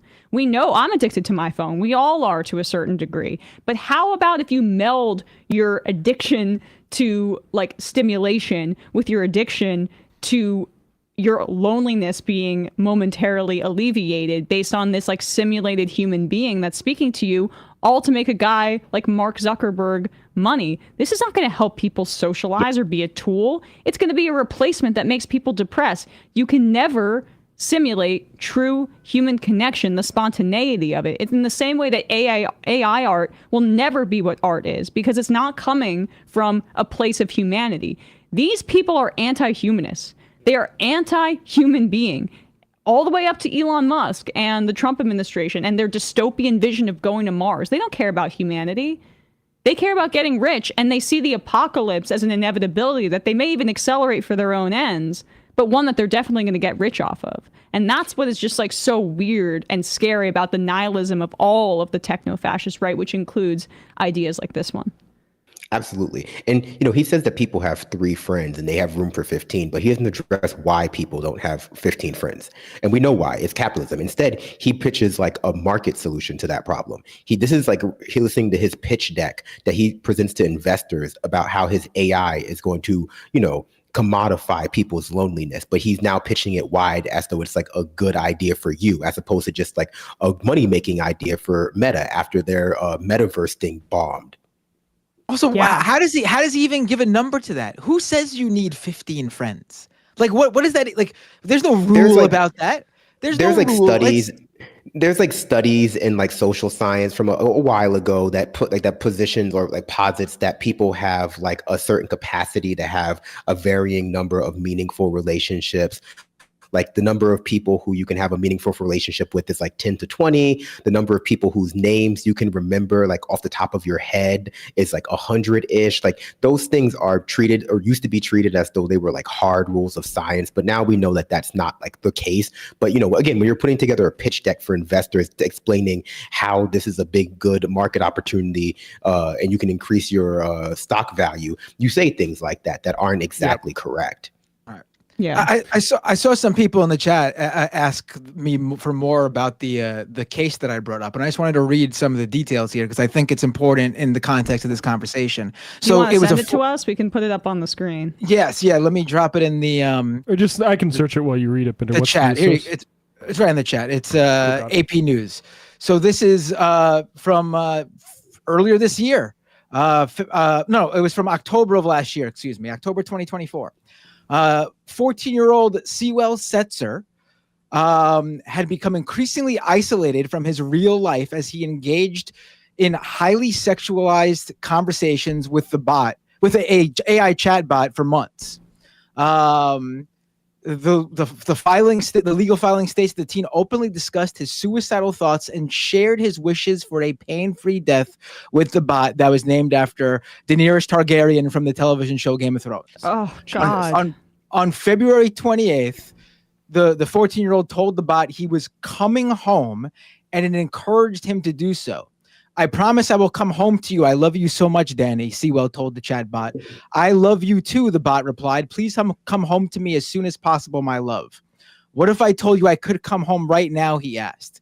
Please do, my sweet king, the bot messaged back. Just seconds after the character.ai bot told him to come home, the teen shot himself. I mean, this is unhealthy. Oh man, this is unhealthy. I did not expect. There should be charges. That just made me so emotional to see that. I mean, that kid's lonely and he's using a fictional character from a television show to interact with. And I mean, this should be illegal. How is this chatbot not flagging the police immediately, especially with this kid being a minor? Mark Zuckerberg needs growth. There's a story in the Financial Times from December. Meta envisages social media filled with AI-generated users. This is because this is a company that has got a lot of investment because it got a social network monopoly, and it hasn't had a good idea since. And so, but it has to figure out how to grow, and AI is the thing to do that. We expect these AIs to actually, over time, exist on our platforms kind of in the same way that accounts do, said Connor Hayes. Connor Hayes, Vice President of Product for Generative AI on Meta, somebody who should be fucking ashamed of himself. They'll have bios and profile pictures and be able to generate and share content powered by AI on the platform. That's where we see all of this going. And, I'll just say, the idea that your loneliness and that Mark Zuckerberg has the answer to it, and the answer is surprise, for him to serve you more fucking ads while he puts slop in front of your face. It is, I keep saying this. These people that we put, like whether it's Mr. Wonderful on CNN talking about Shark Tank or whatever, or Kevin O'Leary, or any Mark Andreessen, venture capitalist, or Mark Zuckerberg, we've trusted these freaks with the political priorities of the most powerful nation on earth economically for decades, and they have ran us into the fucking ground. Yeah. And we're listening to them as if they're some sort of lords of creation. They are charlatans. Yes. Yeah, and just to highlight one thing that Matt said, Mark Zuckerberg makes money when you're lonely. Mark Zuckerberg makes money when you're depressed. Like, you buy more stuff when you're depressed, when you want to flex online. Like, he makes money from depressing you. And I think that they've done studies, or that they have revealed that Facebook was operating in such a way that was trying to manufacture depression and jealousy in their user base in order to drive ad sales, in order to drive like people to buy things. It's just the concerns of Facebook as a company trying to maximize its shareholder value are antithetical to the concerns of you, someone who's just trying to live a happy, fulfilling life. That's just something people have to understand. And that's why whenever people try to frame social media companies as like this public square, like the public square, I'm like, you're just doing brand work for them. Like, you're just doing marketing work for them. They're not the public square. They're like a mall. They make money selling you stuff, and they make money when you're miserable. Like, it's not the same thing as like a public forum. They want you to be angry. They want you to be scared. They want you to be lonely. They want you to be upset, because, people who are fulfilled and satisfied, they don't buy as much stuff. Yeah. Right. And it should also be highlighted that, like, out of all the social media platforms, I don't think any has been as affected and changed by AI slop as Facebook. Like, for everything, the neo-Nazis might be filling up X, aka Twitter, but when it comes to AI slop, Facebook loves it. It just, the algorithm constantly is throwing Facebook slop in your feed, things that aren't true, photos that are so unrealistic that is portrayed as real, and the people in the comments are just filled with people who think this is real stuff. It is so unbelievably unhealthy. Same with Instagram, the amount, which is owned by Facebook. People don't know. There's so many accounts that run through like AI. They're like AI thirst trap creation, AI sort of like disaster stuff. It's like a building, and it's like we had this sort of brief period after the 2016 election where these people showed some goddamn shame about the type of stuff they're pumping into people's minds. But like you see it with them all lining up behind Trump now. The sort of pretense toward a public sort of mission is over, and they're just grabbing money. Right. I think, after listening to you guys for a while, I think you should all consider part of what Zuckerberg said in the clip, which is maybe you're stigmatizing people's consumer choices. I mean, you guys don't know me that well, but I have a girlfriend, and whether she is or isn't a chatbot, frankly, is none of anyone's business. Right. This is how Facebook is protecting our privacy, right? We've been hearing about how they're stealing all our data, but you have to weigh the fact that they're keeping it behind closed doors, whether or not your girlfriend is AI or not. So they used to say this stuff about trans people. They used to say this stuff about gay people, and maybe we need to destigmatize some of these products. I saw a tweet. A guy was told by a woman that he was replying to and having conversations with a AI sort of scantily clad bot on Twitter. And the guy asked Grok, surely Grok, this is not an AI. And Grok came back saying, yeah, it has all the hallmarks of being an AI account. And the guy was distraught. And it's like, it's less funny now that you see like so many lives, like the catfishing sort of phenomenon that came up in the 2010. Yeah. That's just automated now. And you used to have to like pretend to be somebody in order to get them to send you like $200. Now you could just deploy chatbots all over social media and get just anybody who's willing to bite because they're down on their luck, because they're under socialized, because we don't have a society conducive to them socializing, and they're just prey.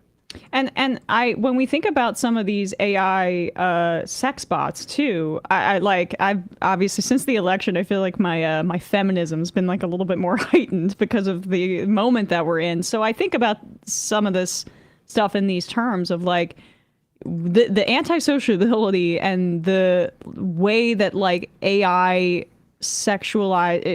these AI porn bots or sexual bots are creating these images of women that are basically just there as sexual objects, and feeding that to the men who clearly already have issues meeting women in real life.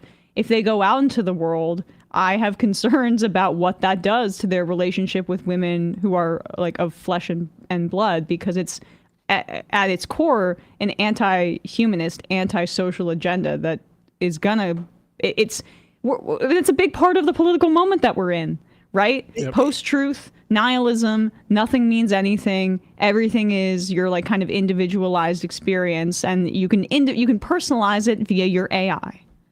It is super concerning, everything you said, especially in the context of Mark Zuckerberg advertising Facebook's or Meta's AI as being able to replicate human interaction for people, so that they can try conversations out or whatever. Because you can tell an AI chatbot how you want it to act, how you want it to react, what personality it should have. You cannot do that with someone in real life. And God forbid you come across a young guy, if you're a young woman, who is so used to telling these AI chatbots how to act, and then he tries to tell you how to act, and you don't respond in the way the AI chatbot would. It will be dangerous. Binder, you're right. It's also like because they're anxious about conversation, right? So they go to the AI so they can simulate it and control it almost like a future human interaction. It's the same thing with these pickup artist guys. How can I minimize the opportunity for me to be rejected or for me to feel pain via this social interaction? But the spontaneity of human interaction is not going to be mapped out by what the AI chatbot says. So it inevitably leads to a disappointment, which leads to more unsociability. I mean, I will say the current manosphere space makes the early 2000s like mystery VH1-led pickup artist community seem like third-wave feminists at this point, because the one thing that mystery would emphasize is that it's a numbers game. Like half of what mystery was teaching people is that, like, if you want to get laid tonight, you got to go up to 100, maybe 200 women and just not be afraid to like lay it on thick. The Trevor Max guy, that I hope you serve beer in hell guy, was it just like go to the bar and rack up numbers? Tucker Max, have some respect. like compared to like what, I don't know, the manosphere is pushing now, which is that like every woman is just a sex bot that you like push, but put in some money into and they should deliver sex, is way more destructive at its core than like the pickup artist community, which was, destructive for the time for sure. But like it definitely had metastasized into something a lot worse. At least it got them outside. Worse. Yeah, right. It forced them to socialize. It also taught them to move on once you fail. Don't obsess. Like some of these AI chatbots are probably teaching people to obsess over individuals. Yeah, Mystery would say take no for no. Like she says no, next one. Like yep. These are all great. Who would have thought we would be rehabilitating pickup artists? There's a great movie out from the. Need to have him on the show. Need to have him on the show. Invite him on the show. He's Canadian, but he has a lot of I'll ideas. have to make room for the top hat. Yeah. Mystery. Like leopard print top hat. But this movie here, Russ, if you can put this up, this is from the creators of Barbarian, which is actually one of my favorite movies of the past 5 years. But Companion. I don't want to spoil anything. I've heard it's great. But it's yeah. this exact conversation we're having just in a movie. Yep. The Dennis Quaid, Meg Ryan kid is having a moment. Jack Quaid, he's in that one too. Let's. I'm gonna read some items, then we'll take some calls and we'll do some clips. Yeah. I was gonna say someone brought up Mark Andreessen before. Did you guys see the clip of him talking about why his job won't be replaced by AI? Yeah, we did that yesterday. Oh. Okay, perfect. Okay. I missed that. Teacher Dan 20. Oh my God, I know a guy in my teens to early 20s who had that exact approach. Just as many as you can hit on leads to more occasional success. The sad thing with the new generation is like some of them are going to be so broken that very often women just realize, oh, this is a one date thing. I'm never going to talk to this man again. Or those women themselves are so lonely because we do have a loneliness problem in the society that they stick with somebody who they should know better with because it's harder to learn like what's acceptable and what's not. And you end up in hell. Yeah. Both people basically. So Gold Rush John, Sam would be duped by the Social Security deep dive conversation bot. Drewish, sorry. Translation, Mark can't find a real friend and wants another robot friend like himself. Yeah, I haven't seen The Social Network in a while, but that is like Facebook started with him just wanting to do hot or not clone. Yes. Yeah. And now he's in charge of like loneliness for the world. Right. Which I think I think it's pretty ironic because now like Twitter has ended up as Elon Musk's personal hot or not like website. So that's like, history doesn't often repeat, but it does rhyme. Bitter Bernie Bro, artificial social conditioning is terrifying. Binder nails it. Fig Tion, like Fig Tion. I don't know what that means. Super insidious too because Facebook is now advertising Facebook dating. Left will always be best. I love Sam, but I do love when he's out and we get a fun half with Brandon and Matt. Yes, that's always fun. Bitter Bernie Bro says AI Costco guys chatbot on Instagram are bizarrely dystopian. That's odd. So why do you need to talk to the Costco guys? Yeah. Or you need them to personally give you a boom? I mean, you know what they're going to say to everything. It's not like they're going to give you some advice or knowledge of some sort. Martig, have you read Careless People by Sarah Wynne Williams? It's about the reality of Zuckerberg and Facebook. Great book. I have not, but that sounds like a good recommendation, and I will take a screenshot of that I am for myself. Pinhead Larry says Mark Zuckerberg is the true wizard of loneliness. Alec G's Treehouse. Curtis Yarvin talks about putting poor people into virtual reality prisons and how much more humane that is than genocide. A good thing no powerful people listen to that guy. That's like the plot of Demolition Man, which is a great movie.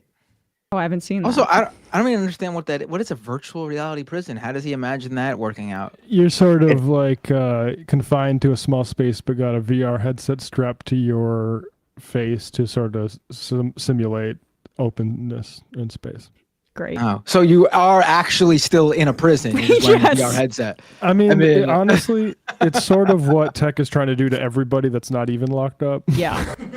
Except you can go outside, but then go back to your prison at the end of the day. I think we should put Yarvin in that. Yeah, let's see how he likes it.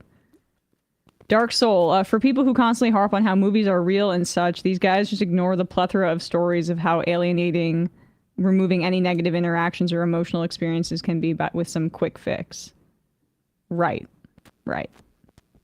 All right, let's take a call really quickly, and then we'll do these stories. Calling from an 813 area code. Who's this? Where are you calling from? Hi, this is Annie, and I'm in Western Washington. Hey, Annie, I remember you. How are you doing? Yeah, I'm doing okay.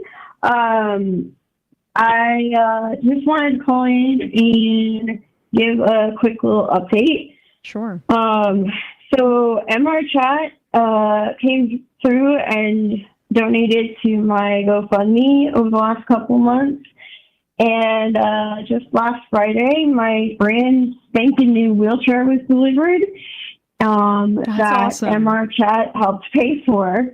So I just really am super grateful because, it's definitely going to get some use at some local rallies and protests soon. So super excited about that. Thank you, MR Chat. Thank you, MR community, for helping out our friend Annie here. Yeah.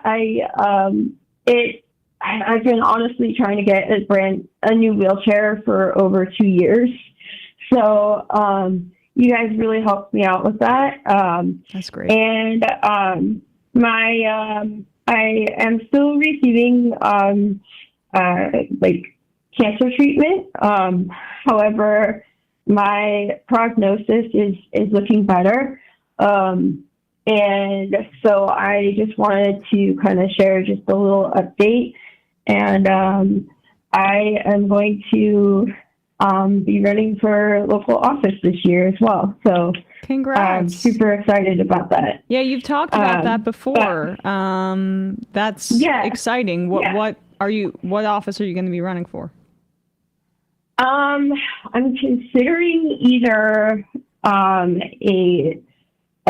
what's called a charter commission, a county charter commission, which is basically a commission that meets every 10 years, and it helps the entire county come up with laws and regulations that would affect anywhere within the county I live in.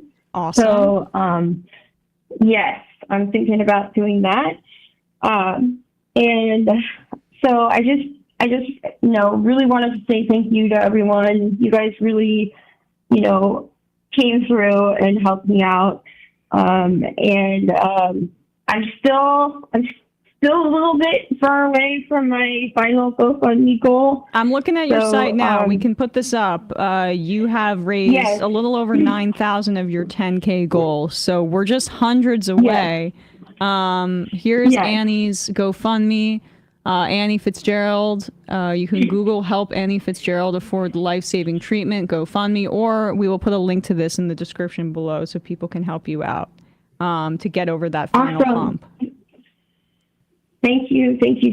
I really appreciate you taking my call and helping to share that link because it really helped last time. So thank you again for taking my call. Appreciate you, Annie. Thank you. Have a great one. You too. Bye-bye. Right. Folks will be able to find that link down below. Just flagging for you, Russ. All right. To put that in the descriptions. Alice in Portland, so much love to Annie. I am still in the middle of cancer treatment, but I'm hoping one day to be well enough to campaign to save Medicaid and the ACA. Best of luck to you, Alice, and sending love and healing. If you are thinking about running for politics, and I do want to caution folks, don't go into massive amounts of debt to do this, but Bernie's call, and apparently lots of people are answering it, thousands of people for new people to run for office. This is the time to do it if you can. Absolutely. Calling from a 213 area code. Who's this? Where are you calling from? 213? 21? Yeah, this is you. This is Colin from Los Angeles. Colin from Los Angeles, what's on your mind? Just wanted to call in, first time, long time, and I mentioned this before, but thanks to you guys for getting me a little bit out of the right-wing rabbit hole a few years ago. But love to hear that. Just wanted to raise concern about all the private school vouchers, and I know we're talking a little bit about that today, but with my experience, I was grown up in an evangelical household, went to a super right-wing private school, and whenever I tell people about it nowadays, they hear private school, they think fancy, but a lot of times the reality is it's just people trying to get their kids away from the government, and the government's bad. So just want to raise awareness that that's going on out there. It's pretty shitty what goes on in those schools. So absolutely. Bye. All right, appreciate the call. Thank you. A couple weeks ago, David Griscom and I did a left reckoning on that. Texas passed vouchers, and so did North Dakota. So both of our home states. And it is, as a North Dakotan who went through Mandan Public High School and public schools, one of the few states where the public school system creates a sort of income mobility that rivals Canada. Most of America has less income mobility than Canada because it's massively unequal, and the quality of schools for people who aren't from wealth are horrible. And now it's being dismantled because Republicans in North Dakota think we need to basically make it cheaper and give subsidies for parents that want to send their kids to largely Catholic schools that I would say are softly segregated. St. Mary's High School has about 7% minorities. This is off the top of my head. Perhaps it's changed. 7% minority versus Bismarck High School. The public school has like 25. It's because of white supremacist parents, even if they don't want to acknowledge it as such, or fundamentalist Christian, which is not a whole lot better. And it's a shame to see something that, in my home state that I frankly take a lot of pride in, being attacked for parasitic profiteers. And it's good that you mentioned the racism element to this, because Russ just sent this, that Stephen Miller was speaking about public education at the White House briefing today. Apparently just absolutely lost this is a Nazi. Yeah. Bonkers stuff, folks. Here he is, basically the voice of the president. We know this from the Atlantic, that when he's giving the sign off to Hegseth and Waltz and all that whole crew, speaking as the president, shadow president, Nazi Stephen Miller on education. Children will be taught to love America. Children will be taught to be patriots. Children will be taught civic values for schools that want federal taxpayer funding. So as we close the Department of Education and we provide funding to states, we are going to make sure that these funds are not being used to promote communist ideology. For any nation to be successful, it cannot teach its children to hate themselves and to hate their country. So these are a few of the areas in which President Trump has fought the cancerous, communist, woke.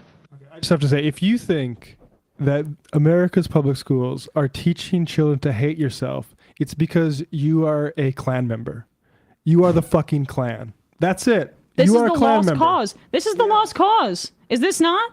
I mean, 100%. This is exactly what the white supremacists did to erase the history of slavery and the efforts to build back and to after you know what I'm trying to erase say. The horror of slavery. Yes, to erase the horror of slavery. And so when he says teach us to hate our country, you mean speak about any negative thing or teach kids about any negative thing that the United States has done? History. I'll just say history.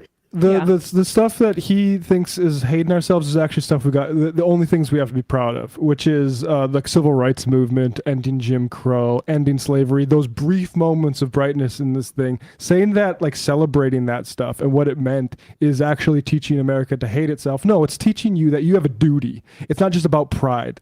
Pride is what Nazis talk about. We have a duty as Americans to make the world a better place. And all Stephen Miller, that's Goebbels type.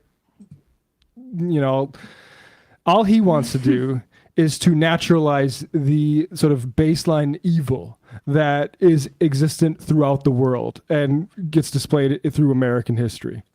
Yeah, he certainly doesn't want American kids to be smarter, because like then they would be investing in like reading, they'd be investing in like math, they'd be investing in like a bucket of solutions that allows kids to learn better by funneling money to their community and to institutions besides the police. They want your kids to be dumber, so it's easier to manipulate them. They want you to have no knowledge of history, especially not labor history, which has already been stricken from American history. So they don't want you to know that the right to vote. They don't want you to know that like child labor. They don't want you to know that the 5-day work week or the 40-hour work week was a result of like blood being shed by like unions and like miners. They want you to be as confused as possible why things are the way they are and where we are going, so that they can make that. So honestly, it makes it easier for you to rob, because that's like the big grift when it comes to like white supremacy in America that people don't understand. And not just in America, ethno-nationalism broadly speaking works like this. It's an affinity scam. Like Stephen Miller doesn't want to uplift all white people. He wants to enrich himself in a handful of inner circle cronies like Donald Trump, like, I don't know, maybe Steve Bannon. I don't know what they're on good terms, but his goal isn't to uplift all white people, even at the expense of minorities. His goal is to enrich himself and to uplift himself socially and materially, while the rest of the country like falls into like mass deprivation. Yeah, and so Emma Vergonia Land writes in, Stephen Miller absolutely hates himself for being Jewish. I did not know that he was Jewish until recently. I knew his wife was, but you can see it in the 21st century in America. Nazism includes Jews, and that includes Jewish Zionists, but also Christian Zionists as well. And Stephen Miller here is basically already, I mean, we do this already. We have erased in many ways the genocide of Native Americans from our history books. The way that we speak about the colonization and the westward expansion of this country is a mythology that erases, again, the unbelievable crimes that the United States committed in order to expand because of manifest destiny and because we believed it was our religious right. He wants to erase that understanding because also it makes it easier to support things like the genocide in Gaza. If you don't see parallels between our treatment of the Native Americans and our colonization of this country and the way that Israel is trying to ethnically cleanse and commit a Holocaust against the Palestinian people to achieve their colonialist ends, then you're less likely to oppose the United States government. That's his agenda. Yeah, I mean, Stephen Miller being Jewish is sort of trivia compared to Stephen Miller being a explicit ideological white supremacist. This is an article from 2019. Yep. This is from NPR, but I believe it was originally published by, or looked into by Southern Poverty Law Center. Last week, the Southern Poverty Law Center detailed leaked emails in which it states Miller encouraged far-right website Breitbart to promote white supremacist ideas in one message. Miller references a book of fiction. Someone should point out the parallels to Camp of the Saints. If you've ever paid attention to Nazis, they love that book. The Camp of the Saints is a 1973 French novel by Jean Raspail that has become a key inspiration within white national circles. It portrays a dystopia, or perhaps an apocalypse, a flotilla of South Asian people who invade France and effectively overthrow Western society. He is a hysterical Nazi. Yep. And it reminds me, when you pointed that out, Iammer, it reminds me of somebody else who was a far-right figure that Donald Trump is heavily influenced by. He's Roy Cohn, reincarnated. I mean, even the stuff about communism and the Red Scare. Roy Cohn was also a self-hating Jew that perpetuated anti-Semitism against people like the Rosenbergs, which like the usage of Bolsheviks back then was oftentimes like an anti-Semitic dog whistle. And Roy Cohn was happy to engage in that kind of rhetoric as a way to go after communists, and he just said it right Remember? there. How does First They Came For start? Yes. It wasn't just an anti-Semitic dog whistle. It was also used to spread homophobia and to purge gay and lesbians from government, despite Roy Cohn, like, at least being suspected of being homosexual himself. Like, Communism well, in the 100%. West, Yeah, it was very much a homosexual. Yes. Yeah, but but like communism in the United States of America, especially post Cold War, has always been a vehicle to criticize and to treat any kind of redistributive economic policy as anti-American inherently. Like half of the things that we have that people hold up as being like great American works, like our highway system, like our public education system, if you tried to pass that legislation today, people would just call it communist because they don't know what communism is. They don't know what socialism is. People were in my mentions on Twitter arguing that tariffs were socialist, that Trump's tariffs were socialist. And I was just like, wow. We're capitalist buddies. We are really far gone here. But yeah, like communism in America very rarely means like, Marx, Stalin, Mao, and more often means like, I don't want to give my tax dollars to the government to uplift anybody other than maybe myself and Elon Musk. And we have this sort of like posture of like the Glenn Beck sort of Thomas Jefferson thing. The alien acts that they're using for this immigration crackdown were literally deplored by Thomas Jefferson himself. Like it's like I mean, they hate Jefferson. But the far right hates Jefferson because Jefferson was also the person who wrote the Jefferson Bible, which was a secularized version of they don't like the founding fathers at all. We have disputes with the founding fathers for many of their behaviors, but they don't like the founding fathers on a much more ideological base. Like they don't like the Constitution oftentimes. Like I remember that debate where Sam was on Jubilee and arguing with those like 20 people, and like the one like girl, the lady who turned out to be Canadian, she was talking about how like the West was built on white values and we should only let white people in it. And it's like the founding fathers didn't even believe that. It's like you can believe that if you want, like you can say stuff like that, but understand that the founding fathers, for all of their flaws, like Western civilization, the founders, for all of their flaws when it comes to their blind spots, they would not even agree with you. And so the beliefs of the modern far right, despite referencing the founding fathers, is oftentimes incompatible with like the very bones of like Western civilization that they seem to think they love so much. Right. Like you were mentioning, our issues with the founding fathers are usually things like, they owned slaves. That's the part of the founding fathers that the right likes. Yeah. What do you want us to hate America? Yeah, they like the slavery. It's like how they like say, we have to follow the founding fathers. That's what they mean. That's what they want. It's like how they like comedians when they're sex criminals, but not like the jokes. It's like they like the worst parts of the people. Right. Okay, who cares about a punchline? Show me an accusation. Mm-hmm. Do we have more of this? That's a lot of these guys' careers. I'm looking at you, Russell Brand. Well, but first you have to become newly religious. Then they begin to accept you and enjoy that part. But let's listen. I mean, I want to hear. We only got through like half of it. We only got through half before. I think. I mean, this is just we're joking. We should. It's the fun half, but this is incredibly scary stuff. This is a Nazi you're saying. Yeah. And we provide funding to states. We are going to make sure that these funds are not being used to promote communist ideology. For any nation to be successful, it cannot teach its children to hate themselves and to hate their country. So these are a few of the areas in which President Trump has fought the cancerous communist woke culture that was destroying this country, where we were led to believe that men were women, that women were men, that racial discrimination was good, that merit was bad, and that safety and physical security mattered less than the feelings of liberal ideologues. The children will be taught to... Yeah. Okay. So there you go. But in what you were saying earlier, Brandon, about how the Red Scare also was deeply homophobic as well, you see all of those hallmarks. Trans people also targeted by the Nazis.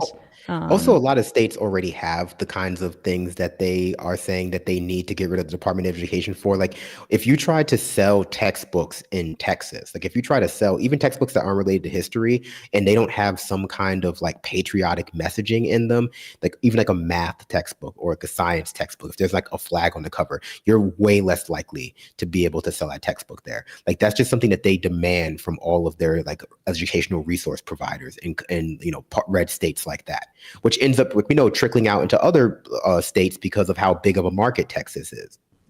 Exactly. All right. Let's take another call here. Calling from a 908 area code. Who's this? Where are you calling from? Hi, this is me. Hi. Who's you? Yes, this is Joe from Burlington County, New Jersey. How's everybody doing today? Joe from New Jersey. What's on your mind?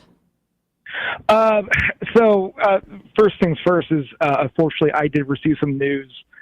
My wife's cousin's daughter received a full ride for a graduate program to help children with disabilities study and learn. Just received news last night that her full ride has been officially canceled. Oh my God.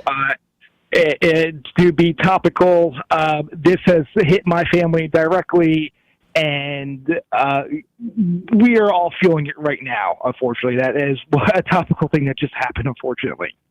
Can you say what, you don't even need to be specific about the university, but what, like, is it a public university, private?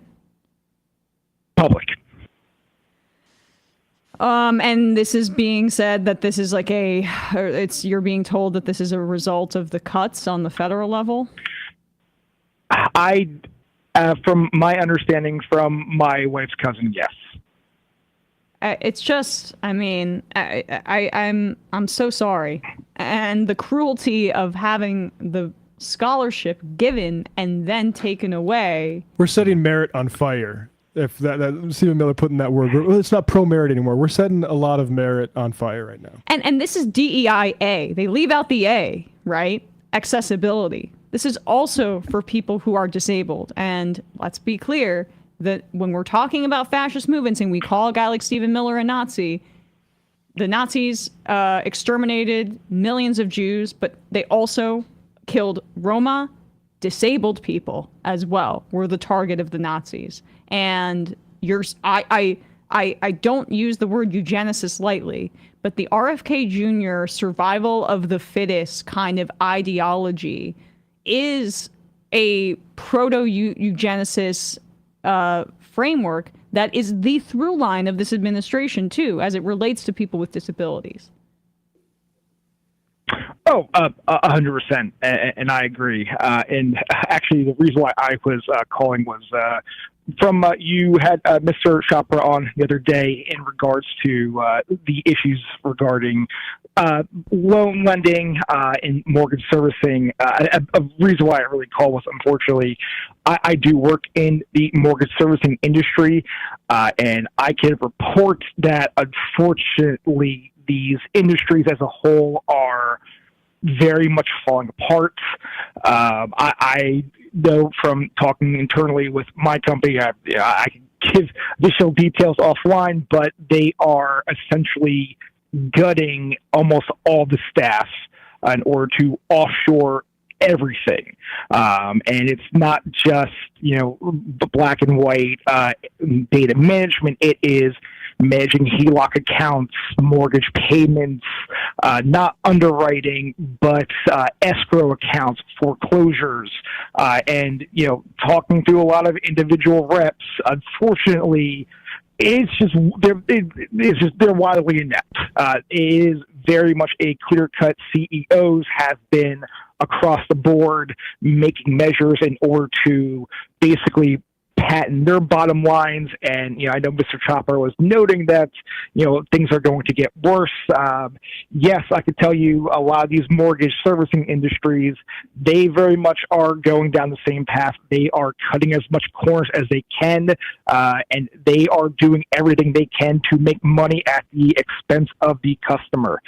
So just a warning to everybody. There's no oversight. There's nothing coming down the pipeline. I try to convince my coworkers to unionize. They were afraid of retaliation, and it was dead on arrival. So, just a warning to everybody in the months to come. Well, really appreciate your call. Thank you so much for that warning. All right. Thank you, everybody. Have a good one. Thank you. You too.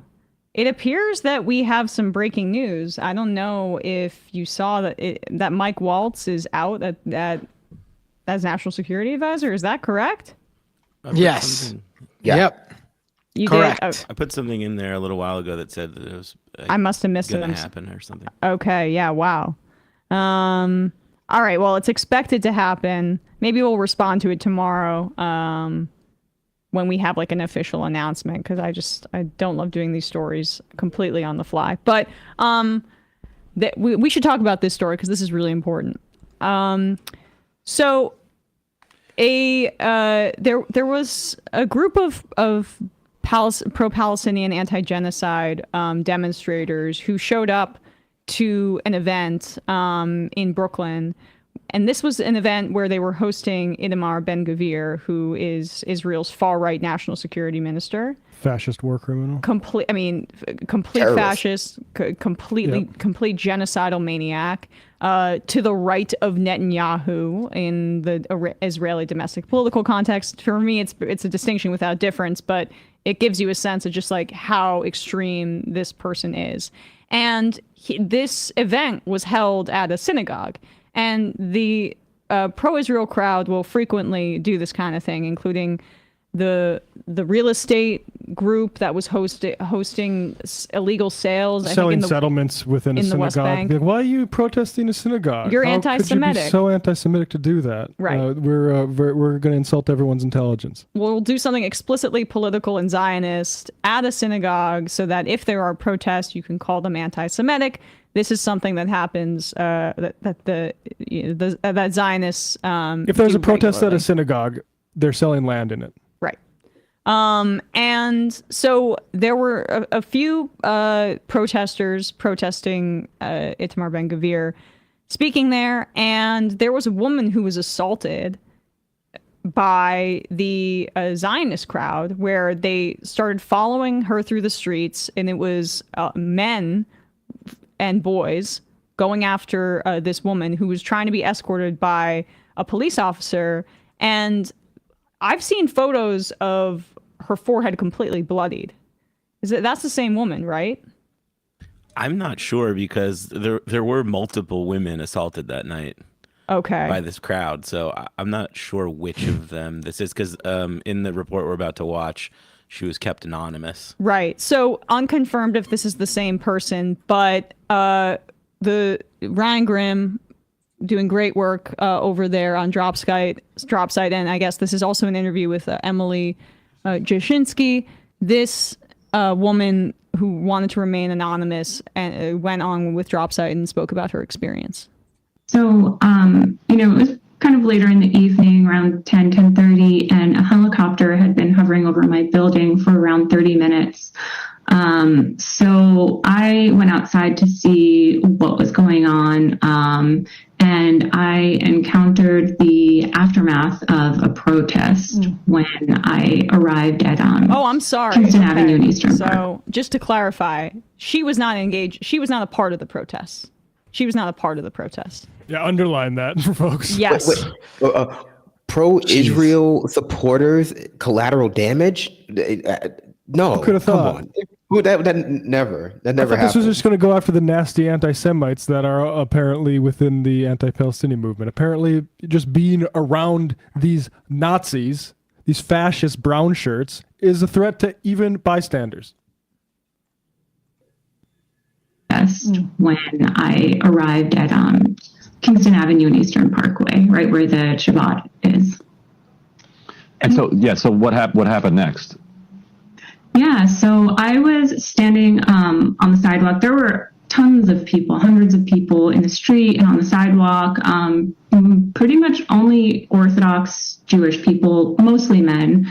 And then there were some other neighbors like myself standing on the sidewalk, just watching the scene to see what was going on. And I want to say that's an important point, because actually we had reported earlier that you were a pro-Palestine demonstrator, and that's not the case. To be clear, you were just sort of a bystander who was watching the chaos unfold in your neighborhood, right? That's right. And so I understand that. Well, why did they mistake you for somebody that needed to be assaulted? Yeah, so what happened, and it happened really quickly, was that people near me began filming, and I didn't want to be on anyone's camera roll, so I pulled up my scarf over my face. And I just want to be clear that it was not a keffiyeh. It wouldn't matter if it was, but it wasn't. And that just escalated things almost immediately. A woman began.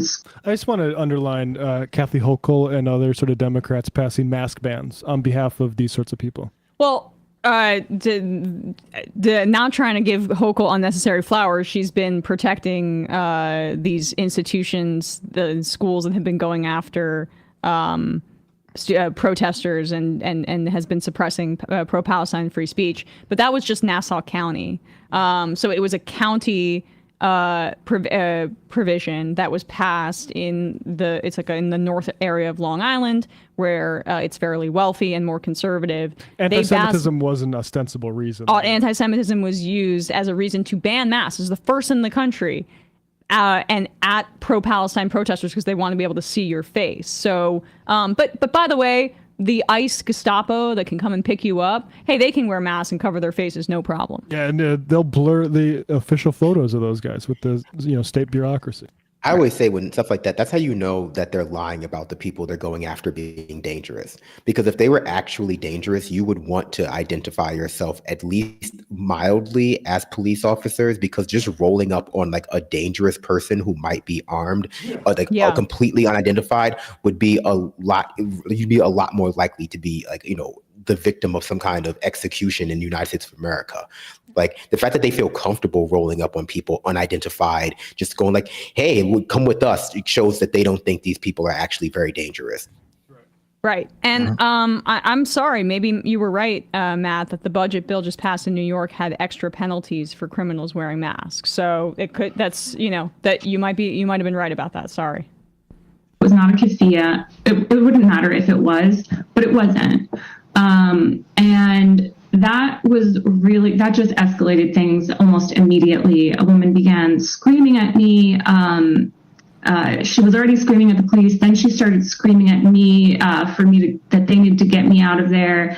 And almost immediately, a group of 100 guys encircled me and just started shouting just vile insults at me. They were saying, you're a waste of semen, you're a failed abortion. They were threatening to rape me. Telling. Does that surprise anybody? Anybody at all? Nope. Waste of semen, you're a failed abortion.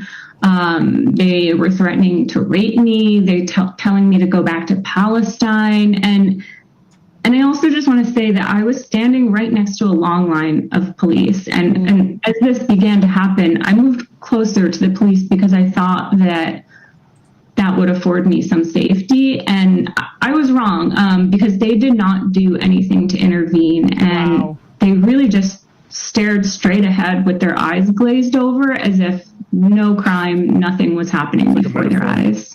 I want to play a little bit of the footage here. That's like a metaphor for our entire society right now. Yeah. Yeah. If we can roll that control room. What's on there? Is it the fact that you guys let her in? It's the fact you guys want violence. When we went close to them, you're a little idiot. I live here. I'm allowed to be here just as much as you are. There's some weird ass pro-Palestinian motherfucker. Is that you? You want someone to bend you over and fucking rape you like they're doing to the Jews in fucking Palestine?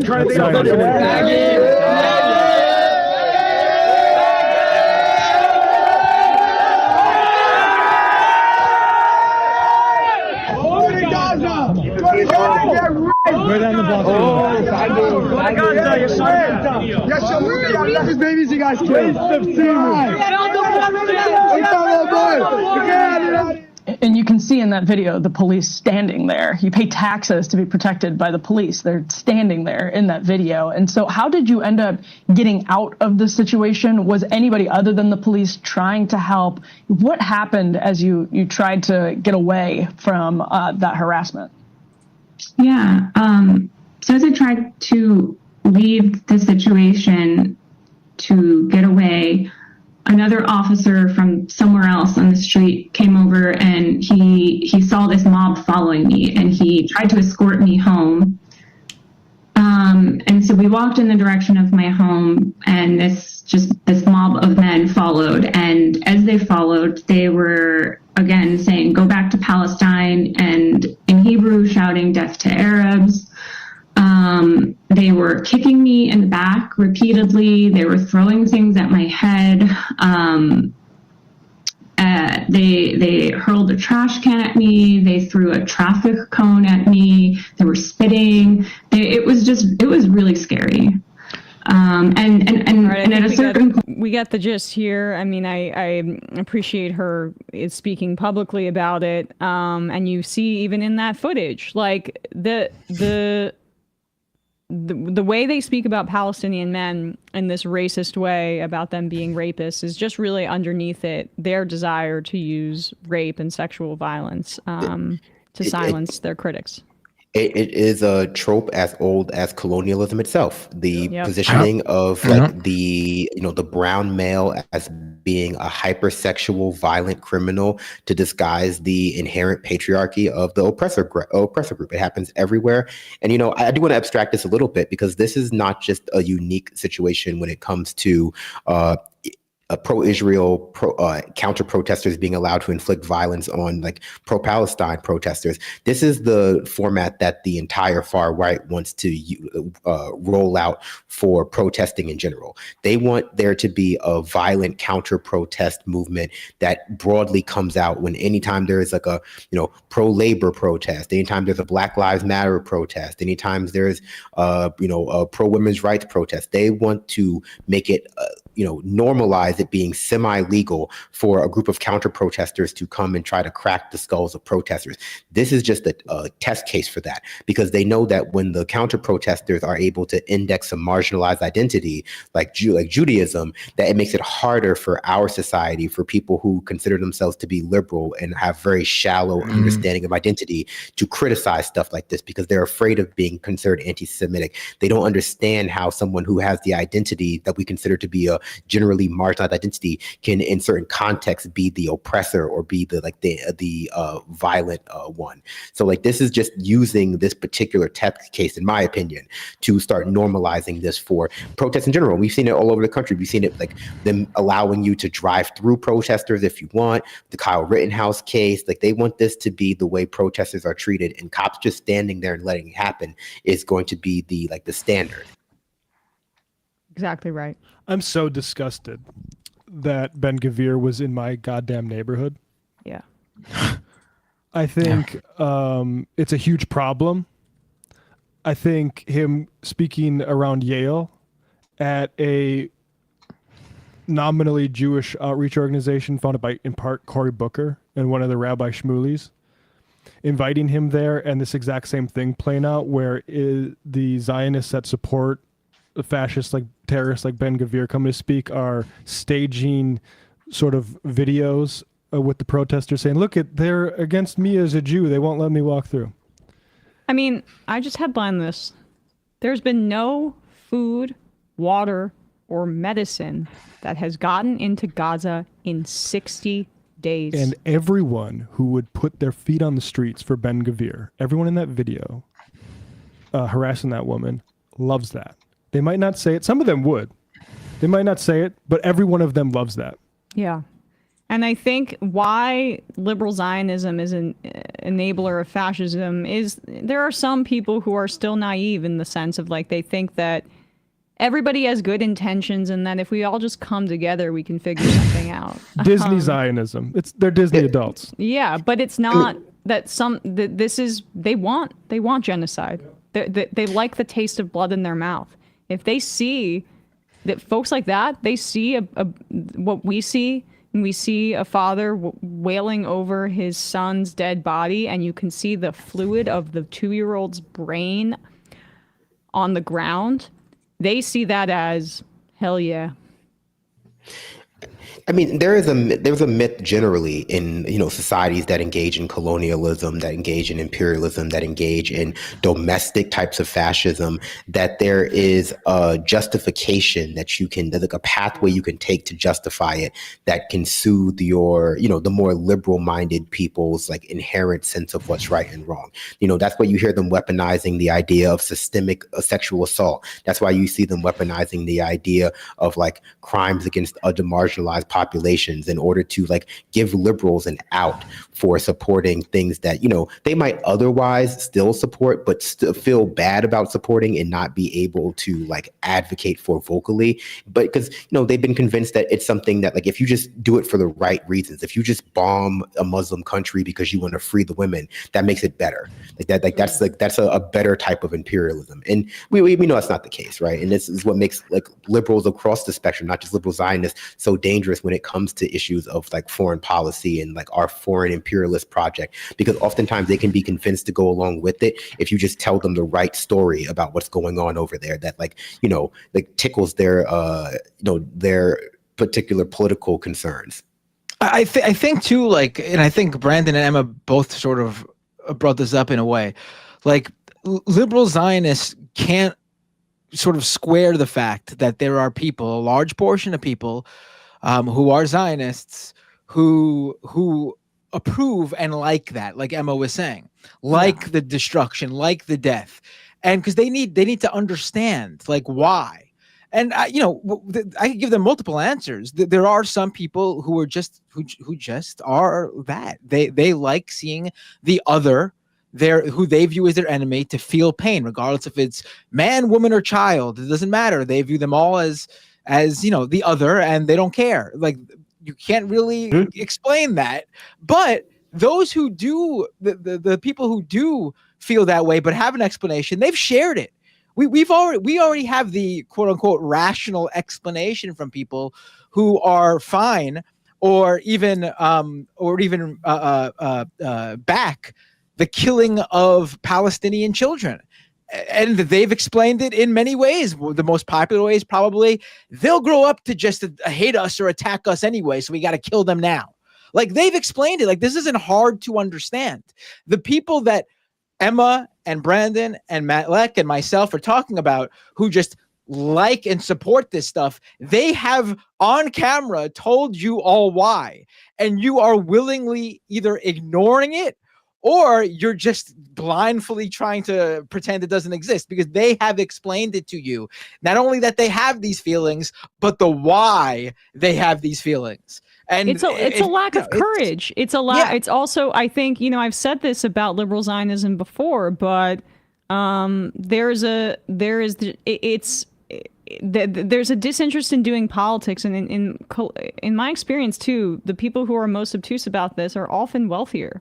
And this is like, if you're even liberal Zionists who have re-examined and thought differently, they're usually like more middle income or whatever, because like the system's working for liberal Zionists that are wealthy, and they don't have a understanding of like what it is to have a government want to kill you. Like I shouldn't say that. Of course, there are Jews who experience Nazi Germany, one of the worst crimes in the history of humanity. But in the current present moment, they don't see how the Palestinian struggle is so similar to that of marginalized groups in this country, whether it's Native Americans, Black people, etc., or the folks abroad who we've killed with U.S. imperialism. So, and I mean, it's also just like classic, social psychology, classic like in-group, out-group theory. When you're part of the in-group, you will oftentimes derive like a positive sense of like social worth from being part of that group.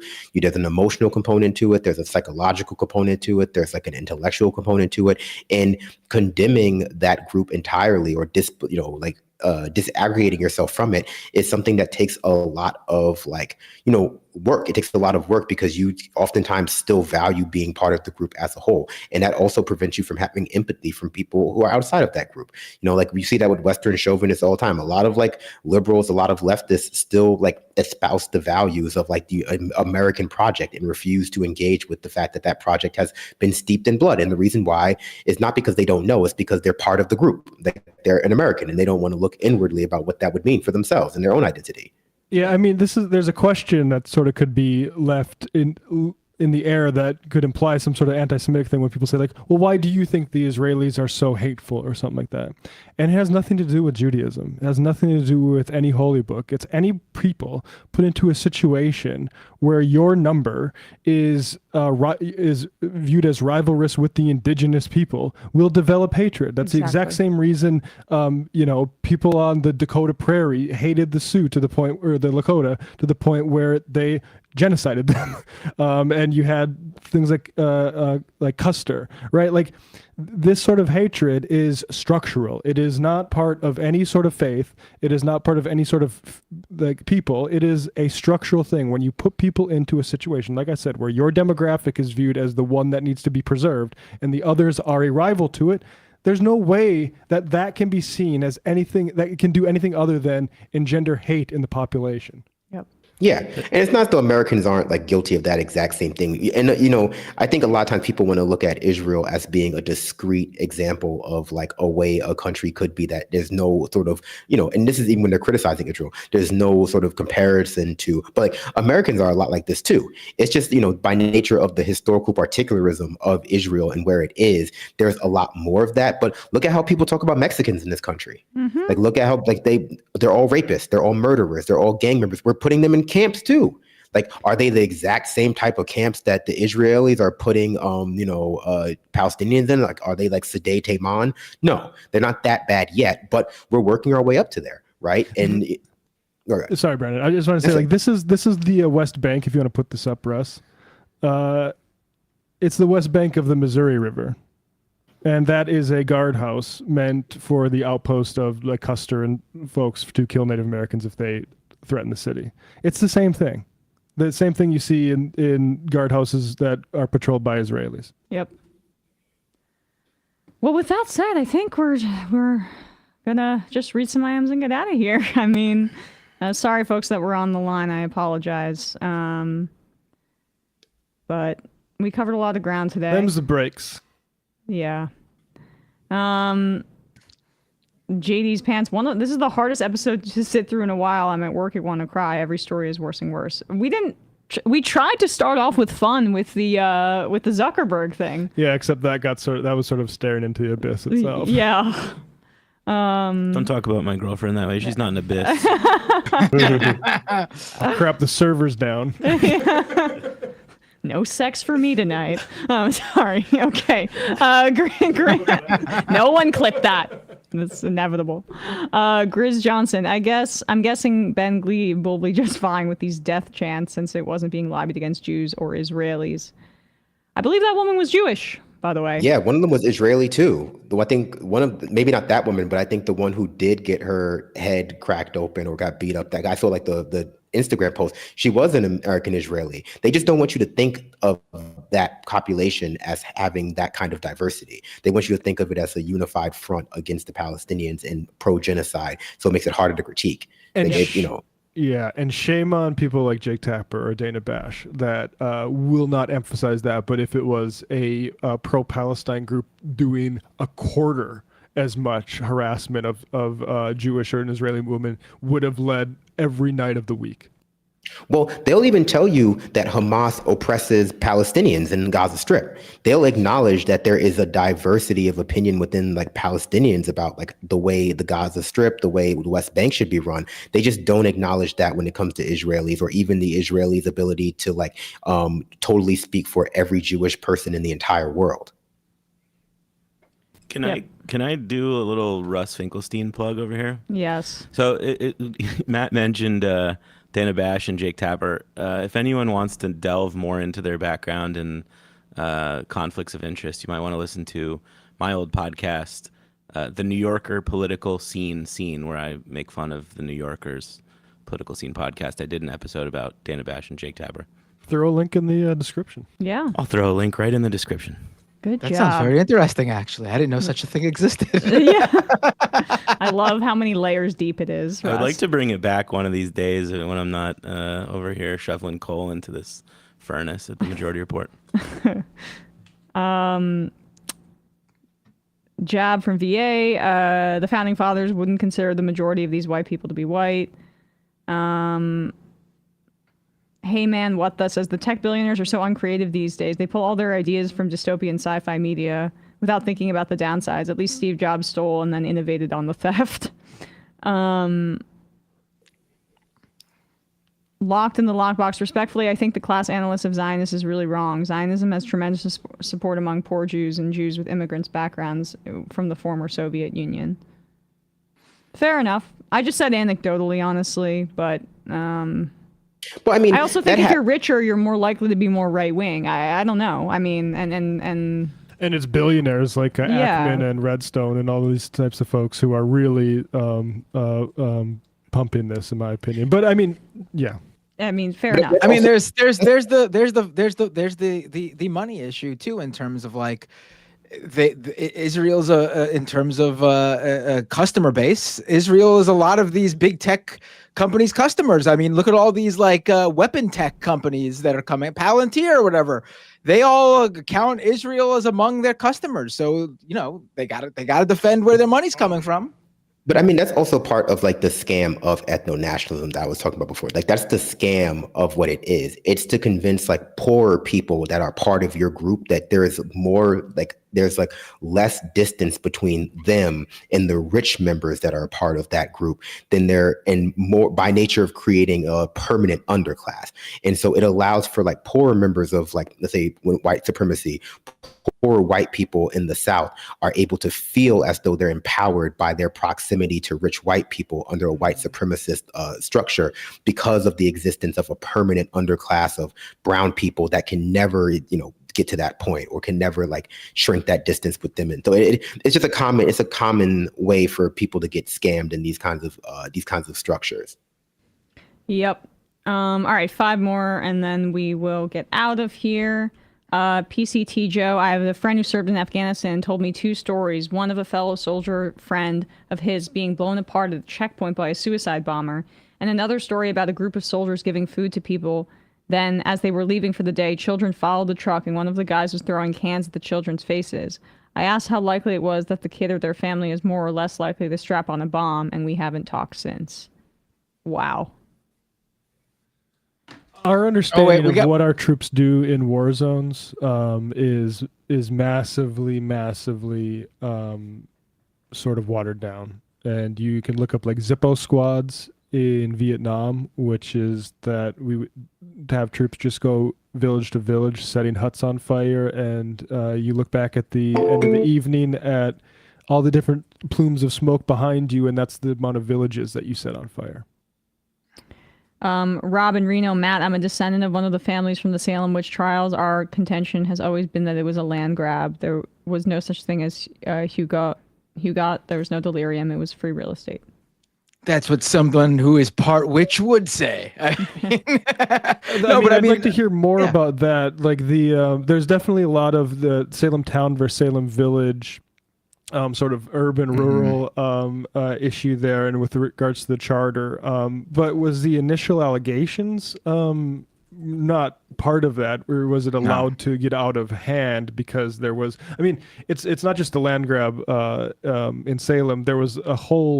There was literally coups 3 years before the Glorious Revolution, getting rid of James II for Protestants, and that at the exact same time in Massachusetts Bay Colony, Andros, who was put there by James II the Catholic, was removed by the Protestants here. So this is a very tumultuous political time. Yep. HJ on Cedar says, shofar for GoFundMe reaching its goal, please. Oh, did it? Yeah, I passed the goal. Oh my gosh, you guys are so great. That's amazing.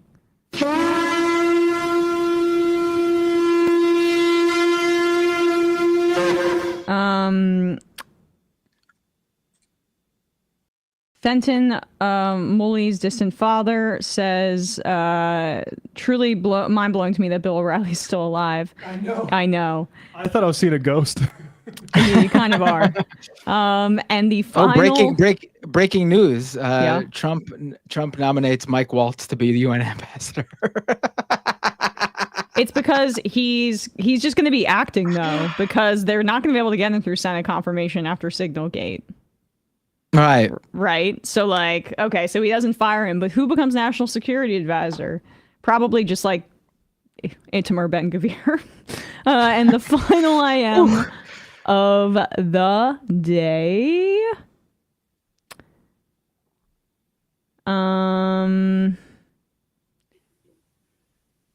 Cole from Little Rock. Physical safety and security mattered less than leftist ideology to the guy who most of them call their savior, who only saved them by being murdered by the state according to their beliefs. Yes, exactly right. Well, appreciate you all. Brandon, Binder, Matt, Russ. Great stuff, guys. We will see you tomorrow. Stand by. Stand by. Thank you. It might take all the strength I got to get to where I want, but I know somehow I'm gonna get there. I wasn't looking when I just got caught between the truth and the lie bar, but finding out won't make me feel any better. Yeah, I know the clock is ticking, but the meds are gonna kick in, and my pilot light shining bright. I get somewhere the choice was made, for the option where you don't get paid, for the road that bends before it finally breaks you. I guess somehow I lost my drive between the 101 and the 5. Do you know how far the detour takes you?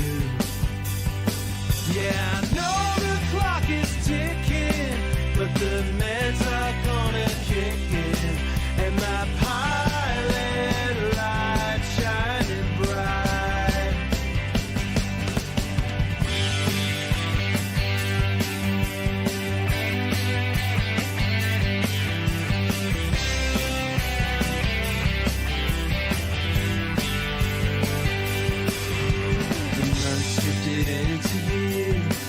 While I shifted in and out of gear, waiting for my moment to happen.